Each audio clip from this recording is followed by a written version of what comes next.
with it. Left a lot on the table, now we coming to get it. The shit one's gone, we too Brooklyn strong. Can't stop, won't stop from the Brooklyn block. B-R-O-O-K-L-Y-N. B-R-O-O-K-L-Y-N. B-R-O-O-K-L-Y-N. B-R-O-O-K. We well. Okay, we well. Okay, we well. Okay, we well. B-R-O-O-K-L-Y-N. That hit. Cam Thomas. Just give me the ball, I'm fitting the score. B-R-O-O-K-L-Y-N. B-R-O-O-K-L-Y-N. B-R-O-O-K-L-Y-N.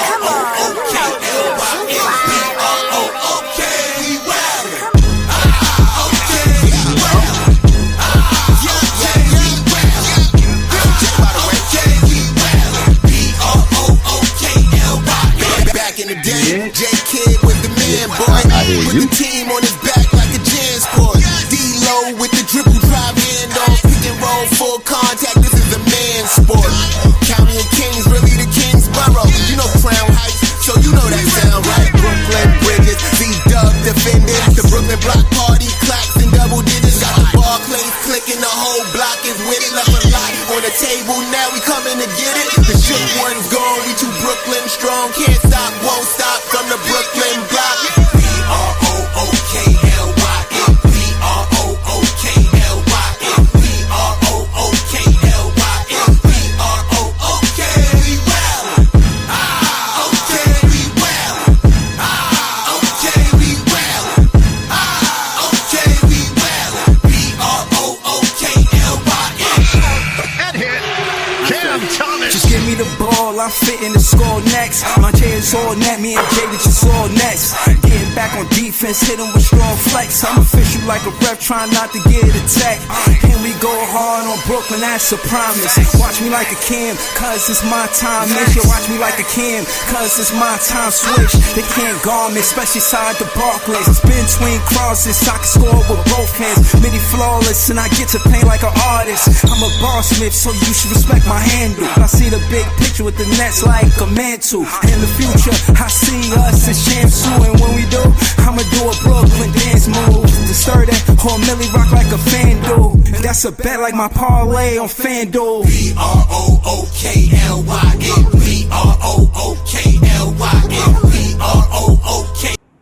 Yo, yo, it's Big Fan Breezy with the Brooklyn Nets vlog, and this is Fan Court. This is Fan Court, man. Oh, it's DJ, cue the music. It's Fan Court tonight.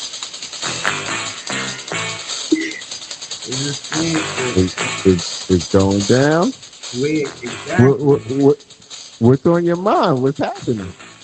And Fan Court is where we take the footage from prior, maybe last stream, maybe a few streams prior, and we see who is being consistent with their takes, or had there been a violation far as tonight. Now, tonight, it's been 2 violations. And let's be honest, I pulled up because of last night's stream, and I was going to address that matter. And because I felt like it's important, and it is. But more pressing matters have landed on my desk. BK and Wild Hoops, a fellow Nets fan content creator that I enjoy the content. And, you know, he said a few things about the Knicks and this and that, but it got out of hand at this point. He's creating content about the Knicks right now. So I want BK, and I can't even call him that no more, man. I'm not even calling him that no more, man. What you gonna call him? Man. Nets fans, I don't like to see this. Nets fans, we almost through this season. He's doing content creating. I take him to court. Send him the papers. Send him a subpoena. Send him a subpoena right now, man. Nah, man. Hold on, man. And I'm just to show you. So wait. Hold on. I need to know exactly what are you taking the court for? What's the charges that you bringing them up on?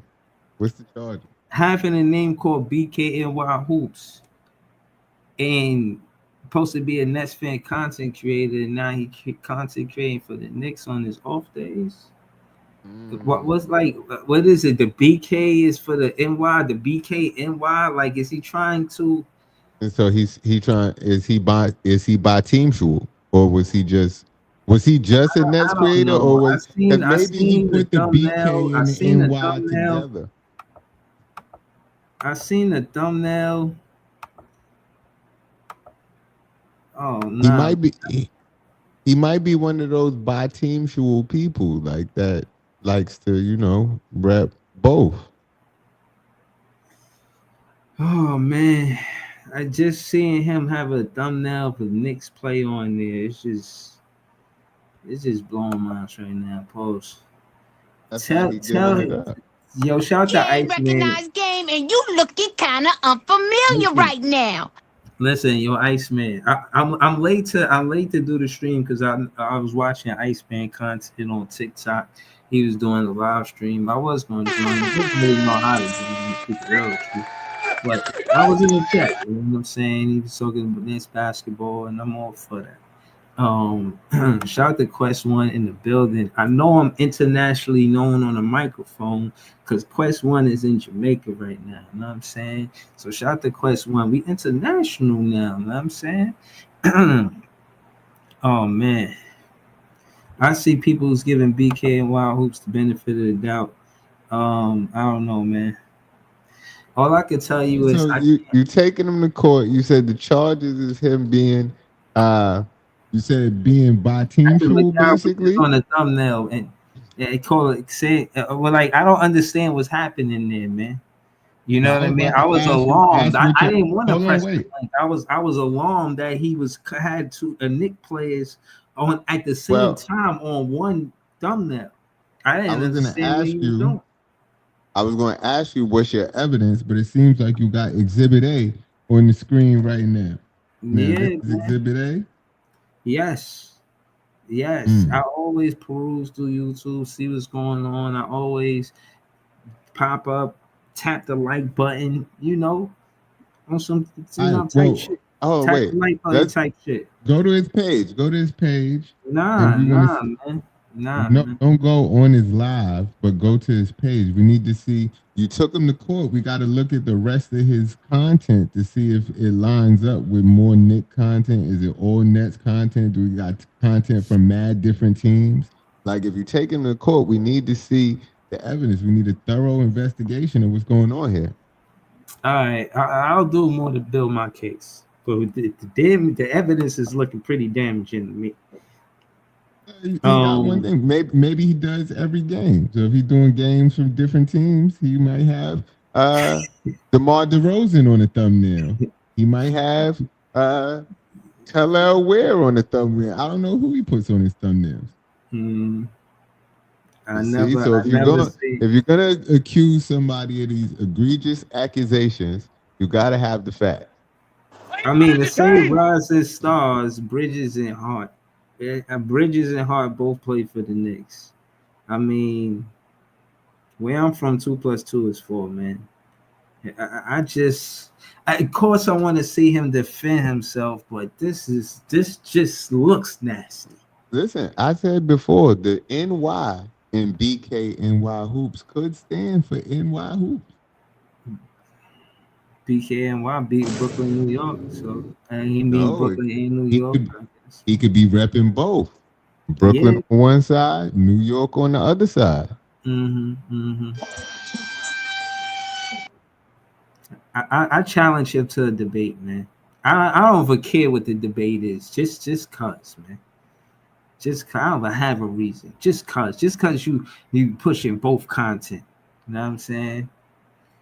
Like when we lose to the Knicks, you fine with it. No, that's not how it's supposed to be, man. That's not how it's supposed to be. But we played them one more time, and I hope we beat them for sure. Yeah, shout that. I want to say I'm gonna get to last night though. We'll get back to BK Marbles. You But sure? Because right now I'm not sure about your case. against BK and Wahoo.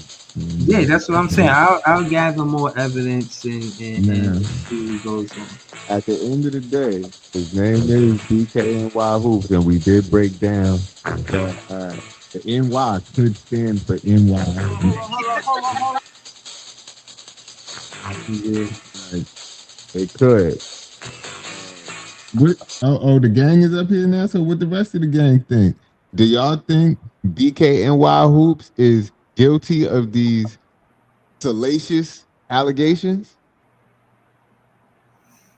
Mm, BC say he's expanding his platform reach. I guess. I mean, I guess. You know what I'm saying? And that's what I'm saying. That's why I like, and you know, you represent a different world, so that's why I like being different. You know what I'm saying? Like I don't mind it that, you know what I'm saying. I'm this way. You know what I mean? I'm never gonna, you know, I want to compete versus the Knicks. You know what I'm saying? I know the history between the two franchises. I embody that in the sense where I'm just being entertaining, but at the end of the day, to pretend like that don't go into the rivalry, it will be ignoring the obvious. You feel what I'm saying? But shout out to people who say he only live in the next world. Um Shout to that. uh so boom, last night's show, so greasy and Joey BK all day got into it. Now what I want to say is I respect both guys and both guys contribute to the pen. And I should be the grievances that I've heard I want to address them. For one, I gotta say I respect both guys and I enjoy both of their content. That's first and foremost. Second off, I want them to know the reason why I'm doing this live is because of the first thing that I said. Right? The second reason is to expand the conversation and tell you why I care so much in the first place. I'm trying to set up I already got something going with a net fan and a Nick fan day where in the summertime, you know what I'm saying, we link up and we play basketball fan but I'm trying to get a net fan day. Like me, Jay, other Nets fans in this Brooklyn area, New York area, Jersey area, you know what I'm saying? Kind of, you know, link up at a park. Excuse me, do some content, play some basketball. If you play basketball, if you don't play basketball, then just pull up though. You know what I'm saying? Pull up, show love. You know what I mean? Buy icy from the icy lady. I'm joking. But I'm just saying, man, you know what I mean? Like it's just gonna be some cool shit to do, man. Just start a net fan day. And it's hard to do that if I got net fans on the panel, you know what I'm saying, going at each other. You know what I'm saying? So, you know, and I will say, based off of what I heard, it's more of a misunderstanding than a dig. You know what I'm saying? So that's basically it. You know, I'm not gonna be long winded about it. You know what I'm saying? I just think that when it come down to substitutions, if one guy on the panel, if they make it like a threat or if it sound like a threat, I gotta sub. It got nothing to do with not letting you talk or kicking you off the show. It don't matter who it is because that's not what I do. Like far as brand, how I'm building the brand and the content that I got. Like I'm not doing none of that. Gotta start handing out fines. You know what I'm saying? Word. So yeah, but that's what I'm saying. That's but a fine is like a sub. I sub you for the like, and it's just and sometimes I don't really like to kick people off the show. So if I sub you, I just put you in the studio so maybe whoever you was cutting off they could get their take off. Like, cause that's the thing. That's another thing. So these are offenses on the panel. The offenses are cutting people off. I won't say cut people off. I like to add to the conversation. Like I'm the moderator. I want to talk to everybody. You know what I'm saying? And my thing is, I don't even if you go at somebody on a panel, wait till it's your turn to go at them. You feel what I'm saying? Because if they feel like they being cut off, then you know what I mean. It's just gonna make it weird or whatever. But I just feel like that's the best way to go about it. You feel what I mean? So I got a question though, because Yeah.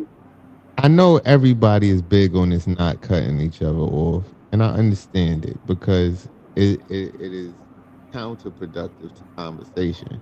But I feel like there should be a point where there should be more conversation happening than monologue.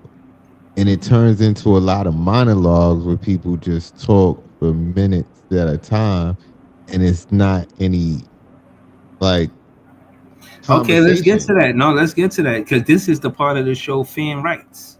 So how much time should be allotted for every guy on the panel? Let's talk about it. You know what I'm saying? So Man, nobody gets I've too long winded when it's like a big panel. And that's another thing too. Let me say this, Jay. If it's three of us on the panel, more time is allotted. But you still don't want that one person being long winded. But still, if the fewer people that are on the panel, the more time you got. That makes sense. true, but I already told you, bro. Like if it was up to me, because we've had some of these conversations off air, but if it's up to me, I'd put a 24-second shot clock on the screen. And that's it. If you can't get your point across in 24 seconds, the game, they get a whole shot off in 24 seconds. If they can get a shot off before you can get your point off, I don't know what's up with you. All right, so hold on. I agree with the time thing. I'll That's what implement that. No, seriously, I'll implement that. BC crying. I'll implement that where I'll put a timer up, but it'll be like 60 seconds to a minute and a half to 2 minutes. You feel what I'm saying? And look, 1 minute, 2 minutes max.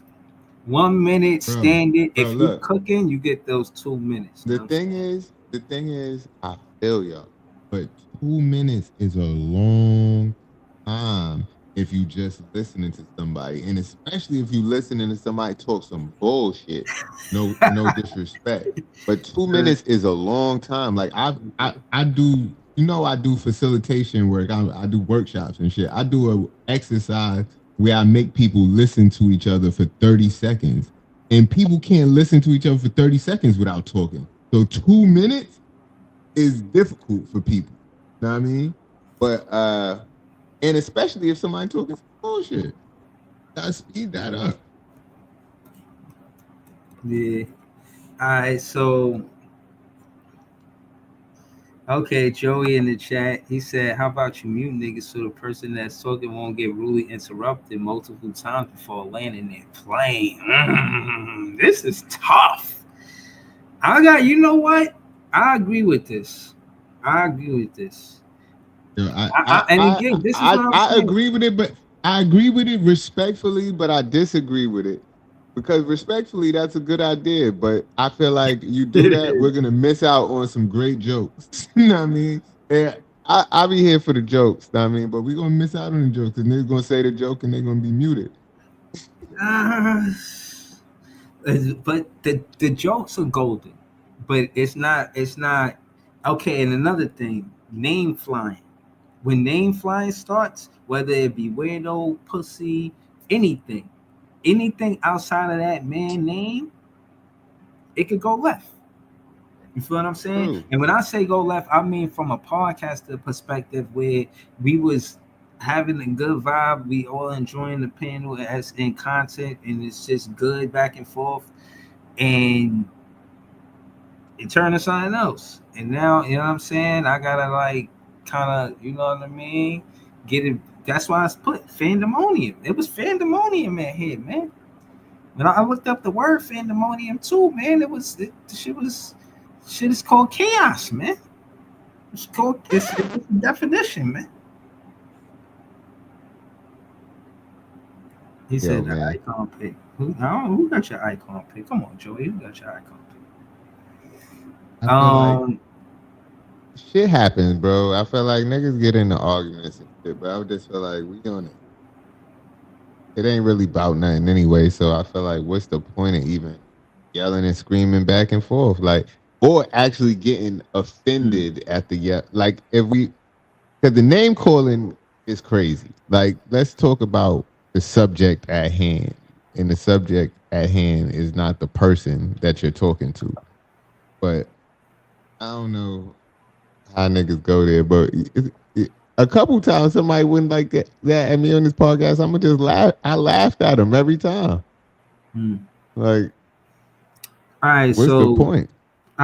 basically what I'm saying is, as a moderator, certain things you know what I'm saying, it's hard to moderate. If y'all start calling each other outside y'all names, it's hard for me to moderate that. It is. And I ain't got the patience to say hold it down and who's right or wrong. If I hear these what this is what I learned about podcasting as a moderator. These are trigger words. Pussy, goofy, weirdo. You call anybody one of those words, it's a trigger word. So I gotta say, instead of me trying to correct trigger words, I gotta sub you. I will sub you. That's the peacemaking that I can bring.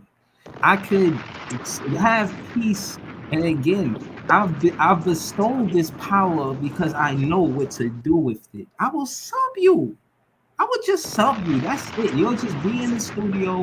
No big deal. Nobody disrespectful. The yada yada. The person to finish to get their take off, and then after that, we'll go and we'll continue the conversation. You know what I'm saying? That's all I'm saying. And then this is it too. This is it too. And I meant to put this in the title of the show. To settle the score, have a real debate. And the other guys that was on a panel, like everybody else that was on the panel, we decide who wins that debate. Then after that, I don't know. You know? Yo, but everybody ain't the debater like you, man. You's a good debater, man. You like to debate. Everybody ain't there for the debate. What if they don't want to debate? No, but don't say his take is trash, or don't ad lib. If like what, because my thing is this, that's some real shit. Like, yo, you want to say this and that about what I'm saying? Debate me then. Debate me then. That's some real. This is what we do. We in the field. We podcasting. So you get called out like that. You want to cut me off and say this and that about my take? Debate me then. All right then. If you're not going to debate me, let me finish talking. Facts. It should be that simple. You feel what I'm saying? That's how I look at it. It should be that simple. It should just be, all right, if you feel like you could do all of that, debate me then. I want to see a debate. I don't know. Listen, Joey asking for debate. I want to give him the debate. He said he want to debate. You know what I'm saying? They probably not saying nothing, Joey, but they probably watching. Put it in the chat. I'll put it on the. I'll put it up. If you got the formal debate, call them out. If you got the formal debate, 2 minutes is cool for a debate. But just talking regularly, I don't think everybody should get 2 minutes the whole time. But 2 minutes between 2 minutes between 10 niggas is 20 minutes already. The judges got to know what to do too. The judges got to know how to debate it. I mean, how to judge it. You know, they got to know how to. Chapter plus one, he said W point. We gotta be able to. Yeah, we gotta be able to say, okay, he won this debate because of A, B, and C, and he won this debate because of X, Y, and Z. We gotta be able to debate. We gotta be able to judge the debate the right way. And I want it don't even matter how many people on the panel, but however many people on the panel, whether it be an even number or odd number, we're gonna see what it is. So again, things happen, and I'm gonna structure the show around what happens. You know what I'm saying? So that way we can for the best content.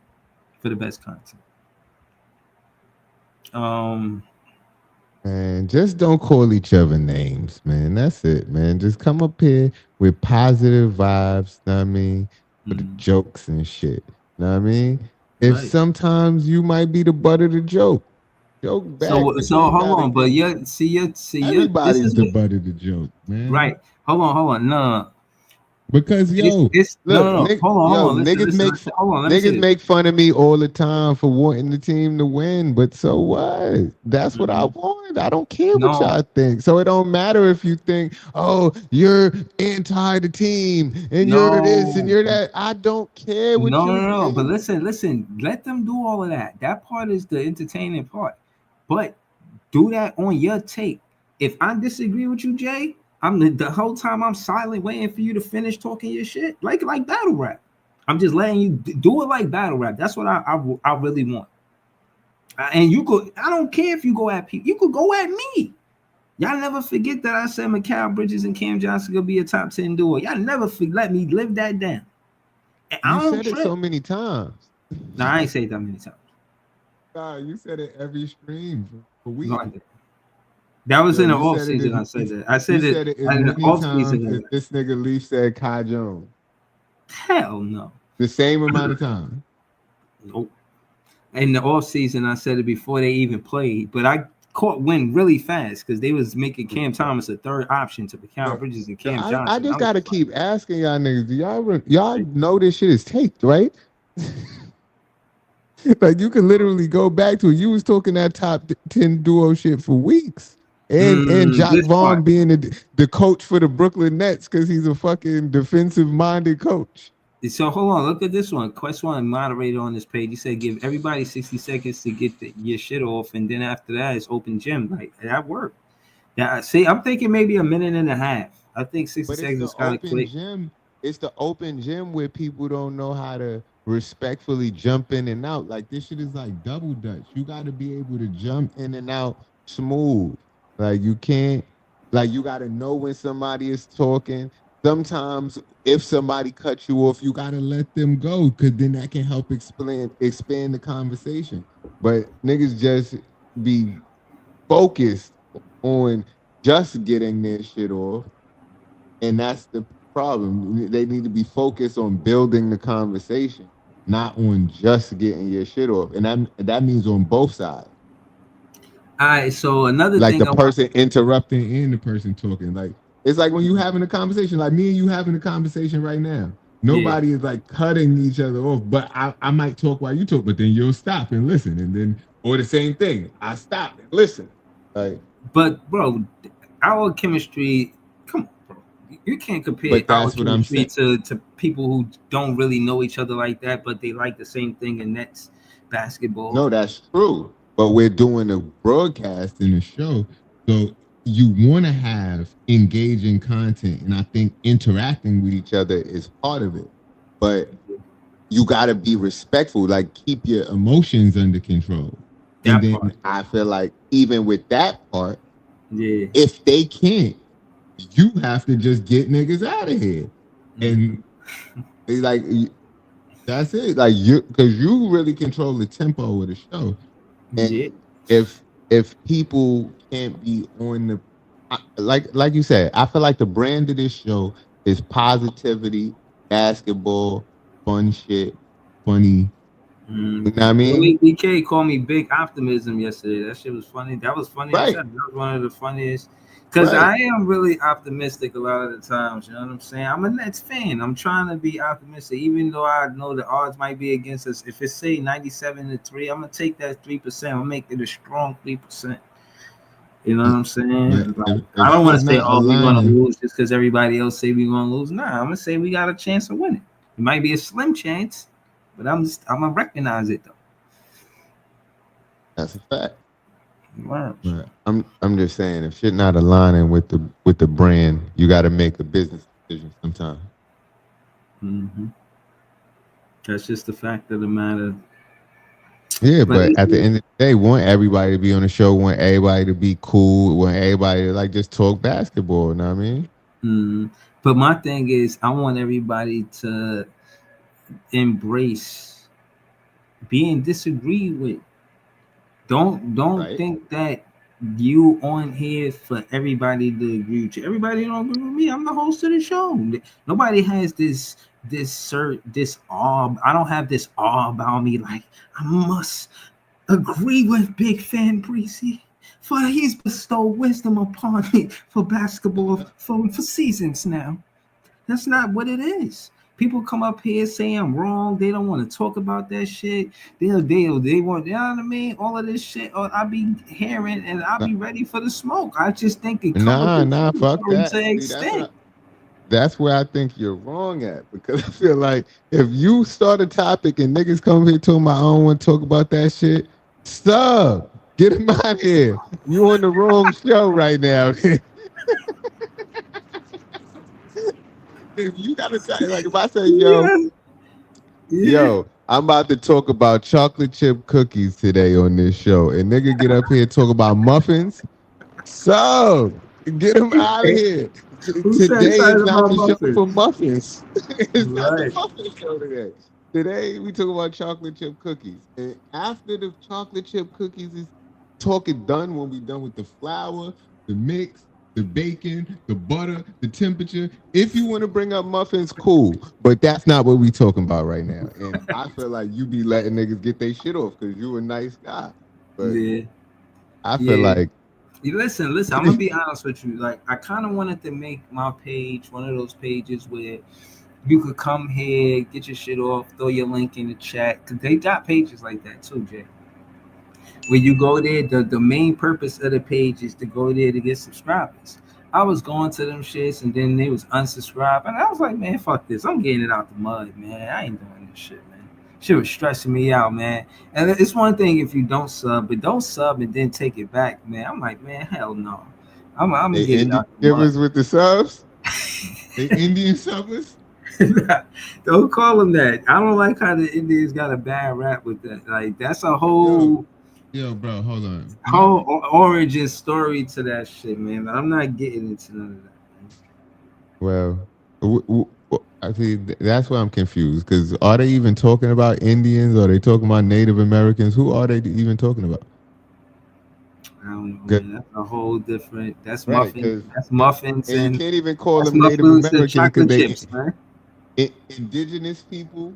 Call it. Those is my people though, so that's what I'm saying. It's different, but India is in India, so I don't know. Right. To make the clear distinction between indigenous people and Indian people. That's a fact. You can't even really call them Native Americans because they was in America before America was a thing. So No. But again, just the I etymology of just words. Native means from the land. Like I ain't have to take a boat here. I was here. I was already here. but you got to ask them what they called it before it was America. It was they native to that. Like because America is some bullshit that the man made up when they got here. Word. But Take them to court. Know what I mean? oh man. Let me put on it for entertainment only, man. This is for entertainment purposes only. Nah, this real shit that we talking, man. And we've been talking real shit the whole time. Cause this show is for entertainment, man. It is for entertainment purposes only, man. Um, where was I, man? Now, what I wanted to do to prove my point is actually judge two debates. Now, two content creators I really follow on Player's Choice. That's Chill and Big Ox. I really rock with Big Ox content, man. I've been missing his content on YouTube. I ain't been seeing no snooze button. I ain't been seeing no graveyard. I ain't been seeing no champagne room. Pause. That's the name of the show. Like he had a lot of good content, man, and I ain't seen no content in a minute, so I ain't gonna hold you, man. If y'all know what Big Ox, man, y'all could click this, send this to him, let him know. You know what I'm saying? The fans out here missing his content. You know what I mean? Shout out to Leaf Diggy. He threw his link in the chat. You know what I'm saying? Leaf Diggy, I'm moderator on this page. YouTube.com/at Leaf4788. Y'all can subscribe to him.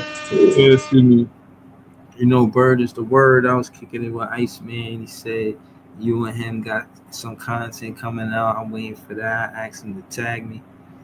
You know what I'm saying? So, you know.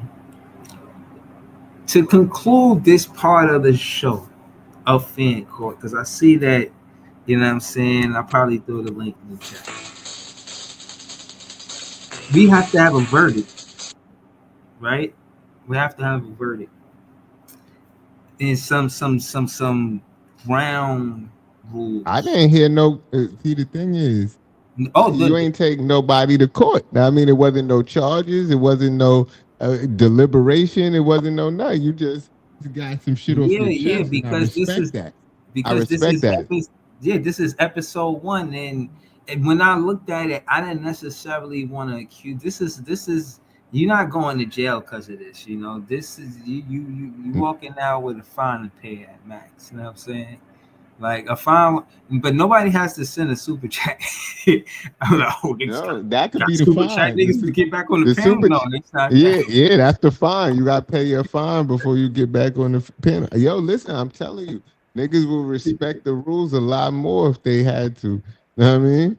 I'm telling you. So, okay, but that's what I want to establish. It wasn't necessarily to give out penalties. It was more to establish what the rules are for so you good mean content. Like a creative player on 2K. You was trying to set the tone. Exactly. That's what I'm trying to. Look, one, no name calling, no cutting people off. Oh, wait. It was slow. You got to do it slow. Okay, no name calling, because name calling is trigger words. Right? I gave the examples earlier. The P word, the B word too. You can't be calling no grown man that's a fan the B word. That shit is gonna go left. You call a man the P word, it's gonna go left. You call a man goofy, it's gonna go it's not gonna go right. If you call a man a weirdo, it's gonna go wrong. So those 4 things will get you subbed by Big Fan Breezy. Yo, any inflammatory language, man, and it is up to the discretion of the host whether it is inflammatory or not.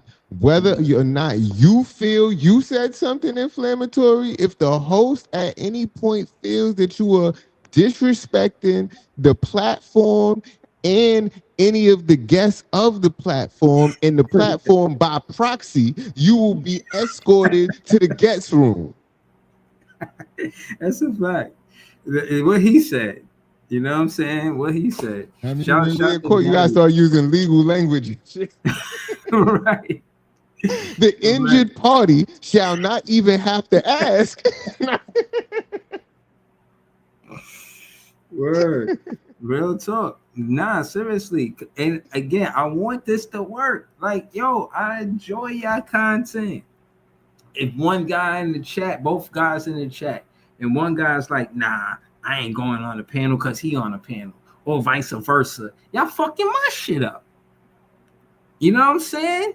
Like, remember me, the host of the show, Big Fan Breezy? Yeah, this guy. Remember me? Like, I'm trying to do something. You know what I'm saying? And y'all gotta.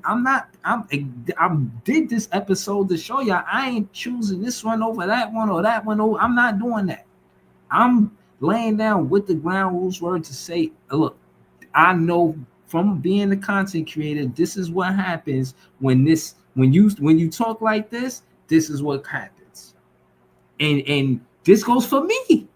This goes for me too. And what I'm saying is, I'm not trying to really cut y'all off when I'll be talking to y'all. I'll be trying to add to what y'all saying, because it's not like I'm gonna say what I'm gonna say and then I'm gonna say, all right, we're gonna go to somebody else. Unless you long-winded like a motherfucker. You know what I'm saying? Pardon my language. That's another thing. I don't really want to let curses fly like that. You know what I'm saying? And I'm not perfect of it. You know what I mean? So I just want to say that too. You know what I'm saying? But we grown men. And it's late. It's rated R. This is if it's at this hour, I gotta Nah, expect it to be it rated sound R. like it's PG-13. So if you telling me it's PG-13 Nah. after school special, nigga said I'm not really trying to let the curses fly. So don't say the B word and the P word. No. I'm saying to each other. Nah, Don't it's be just that you said the B word and the P word. You ain't say bitch or pussy. You ain't say don't be calling niggas a bitch. Don't be calling nobody a pussy. They said the B word and the P word.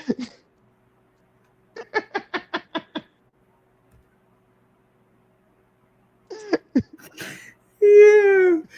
Oh man, facts, man. I'm trying to set the tone, man. I'm trying to Yeah, set I the feel you. I tone. feel you. But But yeah, see, man. my thing is, and I feel you trying to keep it under control, and I respect that. And it's your platform. I totally like if you want to keep your platform PG, I'm with that shit. I just try not to curse as much. But if that's not what you're saying, that's not what you're saying. But what I'm saying is, I feel like niggas should be able to have a fucking conversation with grown men, cursing and talking, but still be respectful towards each other at the same time. Like cursing and disagreeing, but still being respectful. Yeah, I'm with that. I'm actually with that. That's what I think. Yeah, I'm actually with that. I think that's what I'm looking for. Nothing's perfect, but I think the show is working for the most part. But I do think that if when it come down to moderating the time limit is tough because some people be cooking more than others. I'm not gonna lie, I'll be wanting to debate sometimes when people be saying they take, you know what I'm saying? I be wanting to chime in, you know. I, As a moderator, I'm a chimer. You know, yo, I I'm not gonna chime in. lie to you, I don't Breeze. really try to take the conversation over if it's your go. I just want to let you know that I'm listening. I'm not one of those that only listen when I talk. I actually listen to you guys too, you know, and playback. I don't try to fast forward to my part and no shit like that. I did that before, you know what I'm saying? I'm not gonna lie, but yeah, I get what I'm saying. I'll be letting the show rock. I listen to the show, you know what I mean? I like all of the content creators that show love to the panel. So I ain't gonna lie. Sometimes with them long soliloquies, niggas be putting me to sleep, bro. Like I be waiting for my turn, and I will literally fall asleep at the soundboard, like mm. with my head on the board. And the thing is, Yeah. it's Boss. not that, huh? Now go ahead. What you It saying? I about to say it don't be that niggas is boring or niggas not saying.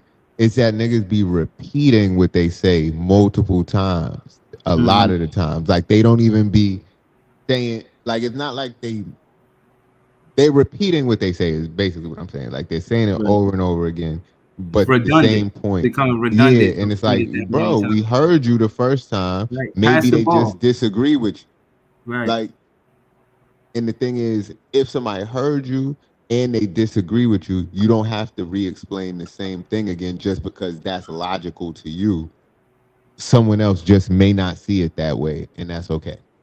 All right. So I'm a do I have to get an app to get a clock? I don't know how to get an Remember app, that but Dave it would be Chappelle? nice if you Remember got that that. Dave Chappelle skit? Wrap it up. Yeah, Wrap get a it wrap it up by start playing. Oh, I got the wrap it up music. Oh, wrap it up, B. Wrap it up, B. Get out of here. It's done. It's over. Wrap it up. That's you. Yes, Yeah, that's you.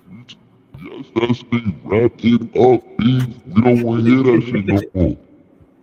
Like, Nah, get that's out of you. here. Yes, that's me. That's what I'm telling you. And I'm telling you that when it's time to wrap it up, they need to just chill, bro. They need to not talk no more. Just let somebody else go. And matter of fact, you know when you talking too much. I mean, when you talking too much, just let somebody else go. So all right, so hold on. All right, so where we at with it right now? I said I wanted to get into the debates. I want to see two debates specifically. I want to see Big Ox debate and Chill debate. Those are the content creators that I follow the most on Playstress for the basically. You know what I mean? How many rounds is these debates? It's 3 rounds. So anybody in the chat right now want to judge a debate? I'm about to do a PCL recap, and this is to see whether or not we are. I want us to look at not us specifically, but look at it like I'm a recap channel. So all we finna do is recap more content. You feel what I'm saying? We're not gonna recap the whole 3 hours. We are not doing that. You know what I'm saying? We're gonna recap probably 20 minutes of it. It's two, 3 huh? hours. No, 3 hours. yeah. Not doing that. Not doing that. So let me get hold 3 on. hours go crazy. Boy, ain't no fucking way, boy. Hold on, let's go to it. Big Ox, when he came over here the other day, that's why he had that king thing on his head, man, because he had got into a battle. He said he think he won. They don't announce the winners until next Friday. He had me crying. We fit If in this. Sabonis becoming that, he a Nets fan now too. I say, yo, Yeah, that's funny as funny. hell. Hold on, let's see what's going on with it, yo. But since we ain't got no bandwagon now, I'm welcoming all new fans with open arms. You know what I mean? So if you want to be a Nets fan, pull up. You know what I mean? The bandwagon is open because, you know, it ain't really much of a wagon. You know what I mean? Everybody pull up. But once it's gonna close eventually though. Okay, here you go right here. This is the PCL joint right here. All right, so we're gonna judge this, and then we're gonna somebody tag them. I didn't put them in the title, so y'all can tag them, let them know I'm watching their content. Tag Big Ox. I'm gonna tag Big Ox in this. This Cowboy Bob. We could he a Nick fan, but it's late. I'll probably start the show and do it with other content creators on here. I'm really just looking for Big Ox or Chill. I don't think they was on the same day. I think Big Ox was on this. Damn, Big Ox got the. Oh, here you go. All right, so we finna recap Big Ox. Shout out to Big Ox, man. I want to get on this show, man. Now I'm about to throw the link in the chat because I want Leaf to help. I want Leaf to help. Come on, man. Yo, court is over, man. Court is over, man. Session closed. Where my gavel at? The court is over, man. I'm throwing a link in the chat. Court is over, man. None of y'all guilty. It was a misunderstanding. Y'all both. It's a mistrial. You know, right? It's a mistrial. You know what I mean? We plead no contest. You know what I mean? Right. Exactly. It's a hung jury. We don't know what's happening. I mean, yeah.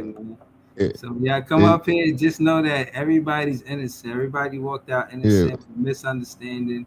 No fines have to be paid. Yeah. You know what I'm saying? No retrial. No double jeopardy. We all good. Right. No appeals. Right. Right. Exactly. Shout out to Joey BK all day.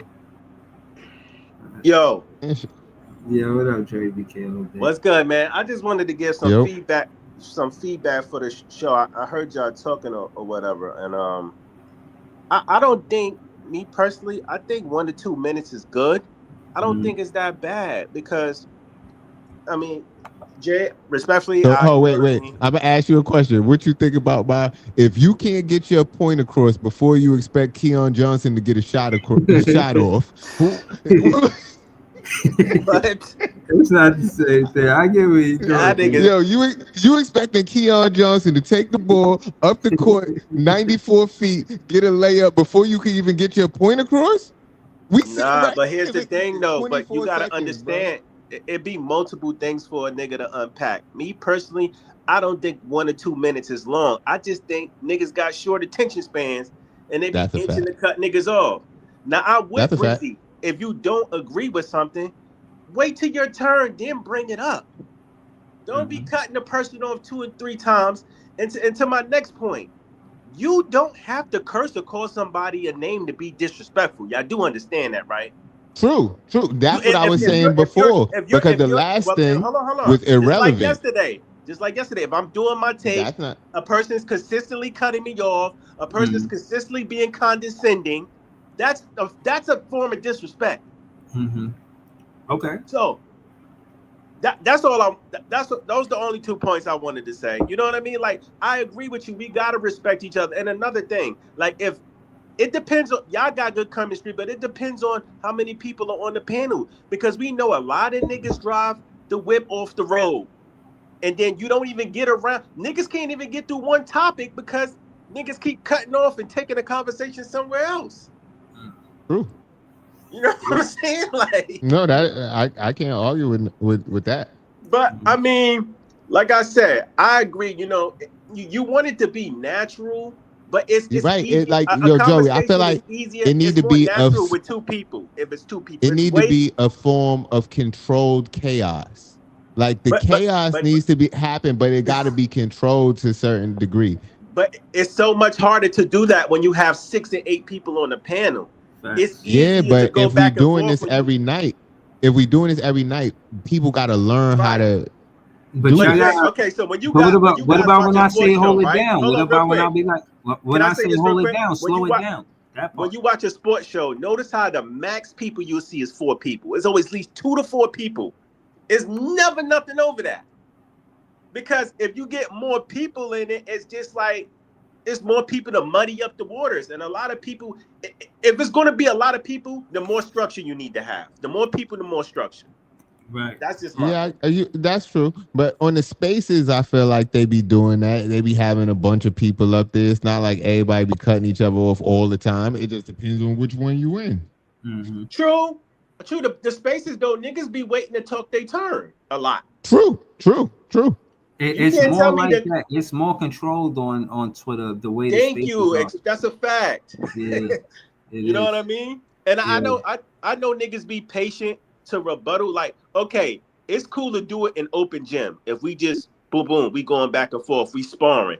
But if a nigga is just trying to get into what he saw tonight in the game, and niggas don't want to let him finish his tape, like, damn, bro, let me get my shit off. And if you feel you disagree with something, you could say it on your tape. Then if I come back and be like then we could, like, okay, cool, we can debate it later. Cause I agree with Breezy. Niggas can't be up here chatting and talking shit and trying to call people out and saying they takes the trash, but you don't want to debate. Cause that proves that. Yeah, that proves that your word don't even really mean nothing. That proves your shit ain't got no substance. Cause you ain't putting no work in to really do no research. You just chatting. And again, to try to move on to the next part of it, but I'm glad you brung that back up. Everybody got a debater, though. Hold on. No. But what I'm saying is, all right, if you're not a debater, I mean, you could take it there. You don't have to debate the person, but somebody might challenge you if you disagreeing with they take. Talking about you disagree respectfully. I want to debate. Especially if you being rude. Right. No. And my thing is, you don't want to debate. Then. You know what I'm saying? Because my thing is, I think I won't say that this is a sport, but what about agree to disagree? Like, and that too. And what about that? When I did my tape yesterday, you could go back and listen to it. I said we could agree to disagree. I said that shit multiple times. But you got to understand, when niggas is in the heat of the moment, they only hear what they want to hear. Yeah, shout out to Dennis Milton. He said, I think Breezy actually crowd control well. Last night's situation doesn't happen on his show much if you change it too much. But I'm gonna go back in the chat. Y'all be good. No doubt. If you go to a lot of other panels, you'll hear a lot of people arguing and cursing and all of that at each other. And I don't really, personally, like I told you before the stream, I don't see the point of that, because it's just, what's the point of just being in your... Yeah, and then also just what I was thinking too, just right now, Jay, is I'm a recap channel. So like on off days, I'll recap other shit. Like I'm about to recap. Leaf just pulled up, so I definitely want to recap Big Ox on the PCL. Hopefully he want to do that. But I'm gonna recap it. You know what I'm saying? Because I'm a recap channel. See, so I want to know what Leaf got to feel about this debate thing because I know he don't fuck with the debates like that. So he not gonna Yeah, want to but debate you every know what? topic. But bro, hold on. But Leaf say shit, and he can speak for himself. Leaf say shit like, "Yo, fans takes is delusional." Who you talking about? You talking about me? Let's debate. Because that's how I'm on it. You know what I mean? Unless if you just specifically talking about your take and you're not talking about nobody else's take, but if you put it out there in the universe, like just some, oh, if the shoe fit, wear it. If the bullet hits you or whatever you said, then my thing is, it depends. It's all contingent on actually what the content is. Like I'm not just trying to jump in a debate just to debate somebody. That's not really what I be doing. But I be ready to debate. You feel what I'm saying? So. It is what it is, man. But shout out to Leaf. He joined the panel. We finna My recap. thing They is, got I don't mind debating somebody on any of this stuff. Like it's not like I'm the person that got every basketball fact in my mind anyway. But I talk about what the topic is. But some people is not really on it like that. Some people just want to talk they shit and that's it. Really trying to go back and forth with nobody. I think that's what I'm gonna do to try to get more subs. Excuse me. I'm gonna just become more of a recap channel where I won't just recap the next games. I'll recap. I'll keep it basketball content. Like this is basketball content.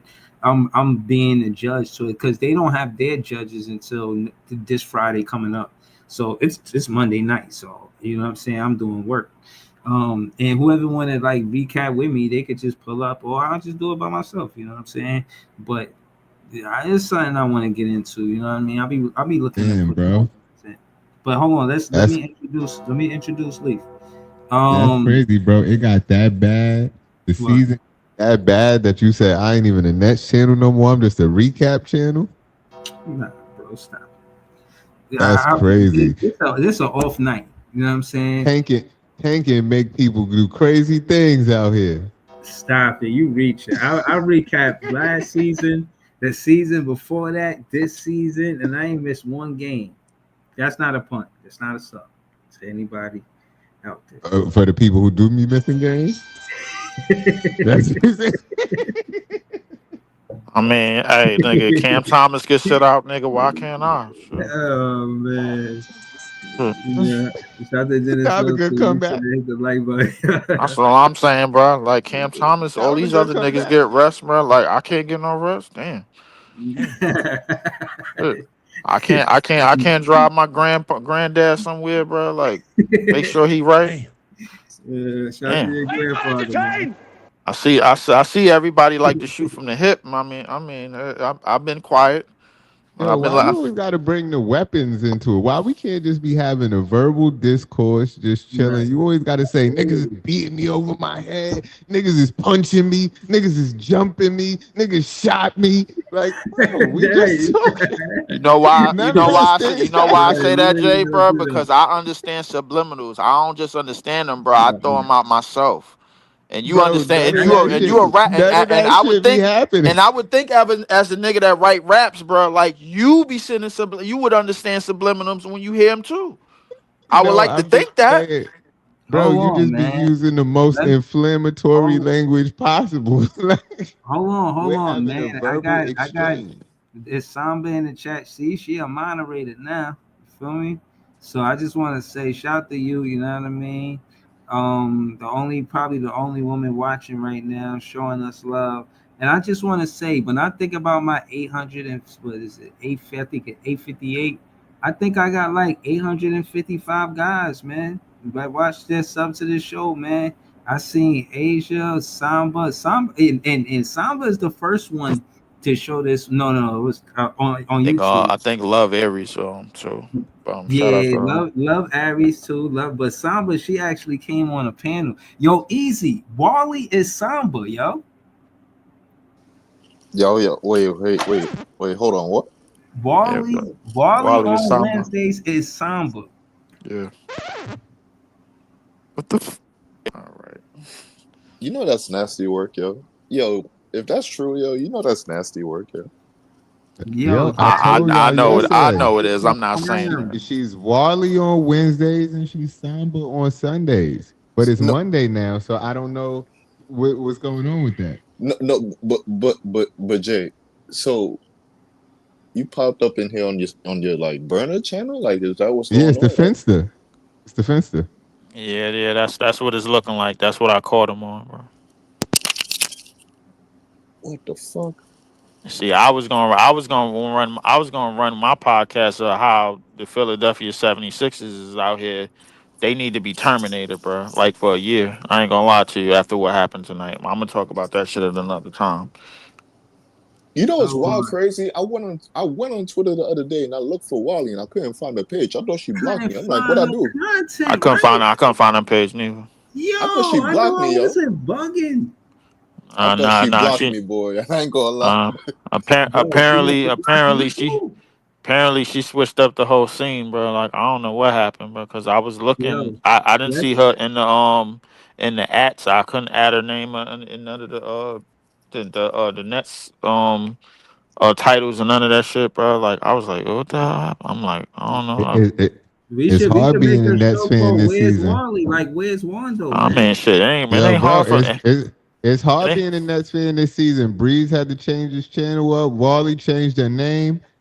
Nets fans it's Fandemonium out here, man. Hey I man, said, I'm still all I two and a half. said, I'm still 2.5 hours, bro, per pod. So all I said, all I Word, Leaf hold on, missing games. Like hold all on, sorts of shit is happening in the Nets fan community, man. don't forget We gotta about hold Cam stick Thomas. together. Don't forget on, about Cam Thomas missing hold on, games man. Y'all too. switching mad subjects, man. I'm trying to focus on No, Wally it right is now. no, it all comes together. That's what I'm trying to tell you. It's a No, whole it Nets don't, fan bro. That's not conspiracy. true. I said that I will recap basketball content on off days. That don't make me changing the show. That's just showing that I have a variety of different content. New show alert. This Nah, is a Breeze. new It Okay. just show. gotta be Okay. Brooklyn Look, Nets. It gotta look, be strictly Nets. Nothing else. new Just this look. Nets, This Nets, Nothing but listen, Nets. Nets. listen, and this is why I took the Brooklyn Nets Well, off well, of my maybe hold on. Wally is diversifying her profiles. Listen, this is why. Hold on. This is why I took the Brooklyn Nets off of my handle, so I could be a big fan of other things, not just the Brooklyn Nets. So yeah, I'm gonna recap these debates. Yeah, on my off days, but I ain't gonna miss no games. Again, that's not a sub. That's not a punt. I'm just saying, like, I'm out here. You know what I mean? While I play with my hands, I'm recapping every game in the season where we clearly are tanking or not playing well. I'll say better say. No, we Uh, tanking, bro. Come on, bro. Don't run. we not Don't tanking. run away No, from no, it. we not. No, we not. Look, Hold on. So stop hold running on. away from it, bro. No, Stop no, running away we from it. not tanking. Stop running away from it. We been competing out here. We just been losing. All because To you That's tank competing doesn't or mean you're not not to tanking. tank? no, That that's is the exactly what it question. means. Hold on. Okay. Yeah, so easy and leaf. Y'all ready to recap whether or not Big Ox won this debate? Hell no. What What? you mean no? Y'all don't want to recap Big Ox in the debate? Man, I He ain't been watching. I don't even know who Bobby battle, bro. Like I probably the So only. what? We know Bobby. Well, we gotta know the other guy. He's just the other guy.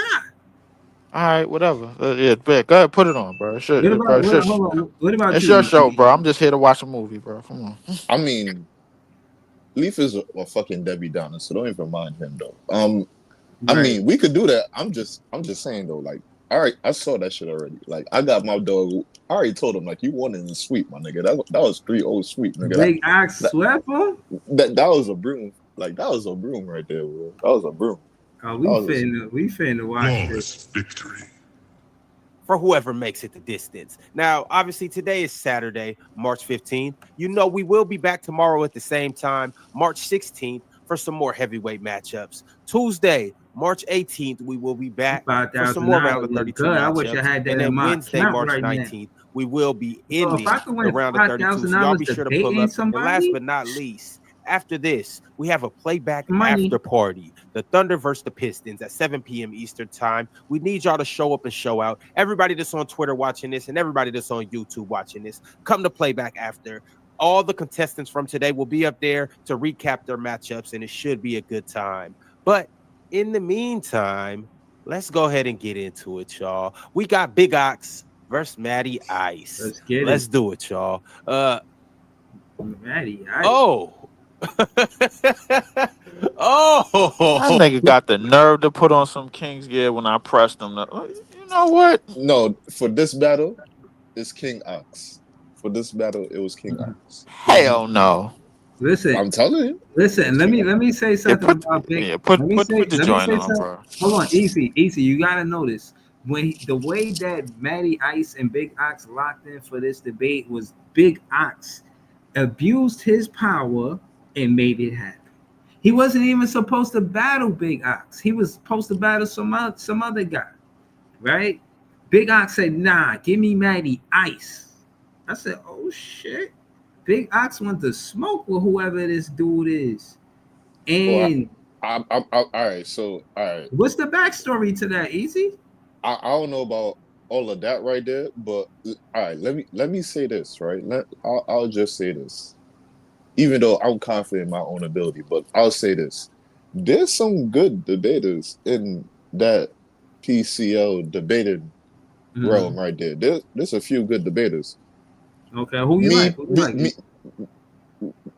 There's a few. I gotta go back, but me personally, I mean, he debated good, but I mean, there's as we go through it, you go like I'm gonna point it out, but like he left a lot on the plate. Like he basically damn near gave the victory to Ox. My nigga Ox just fucking made sure he curse stomped that shit. I wanted to coup de grace that motherfucker, but he curse stomped that motherfucker. But I'm saying though, like if it comes to all the debaters, I don't think he had the strongest debater right there. Now there's some good debaters in there, like they had a one the other day with so the nigga from PC named Jordan and there's another nigga from another basketball channel. I think it's Nerd Sesh.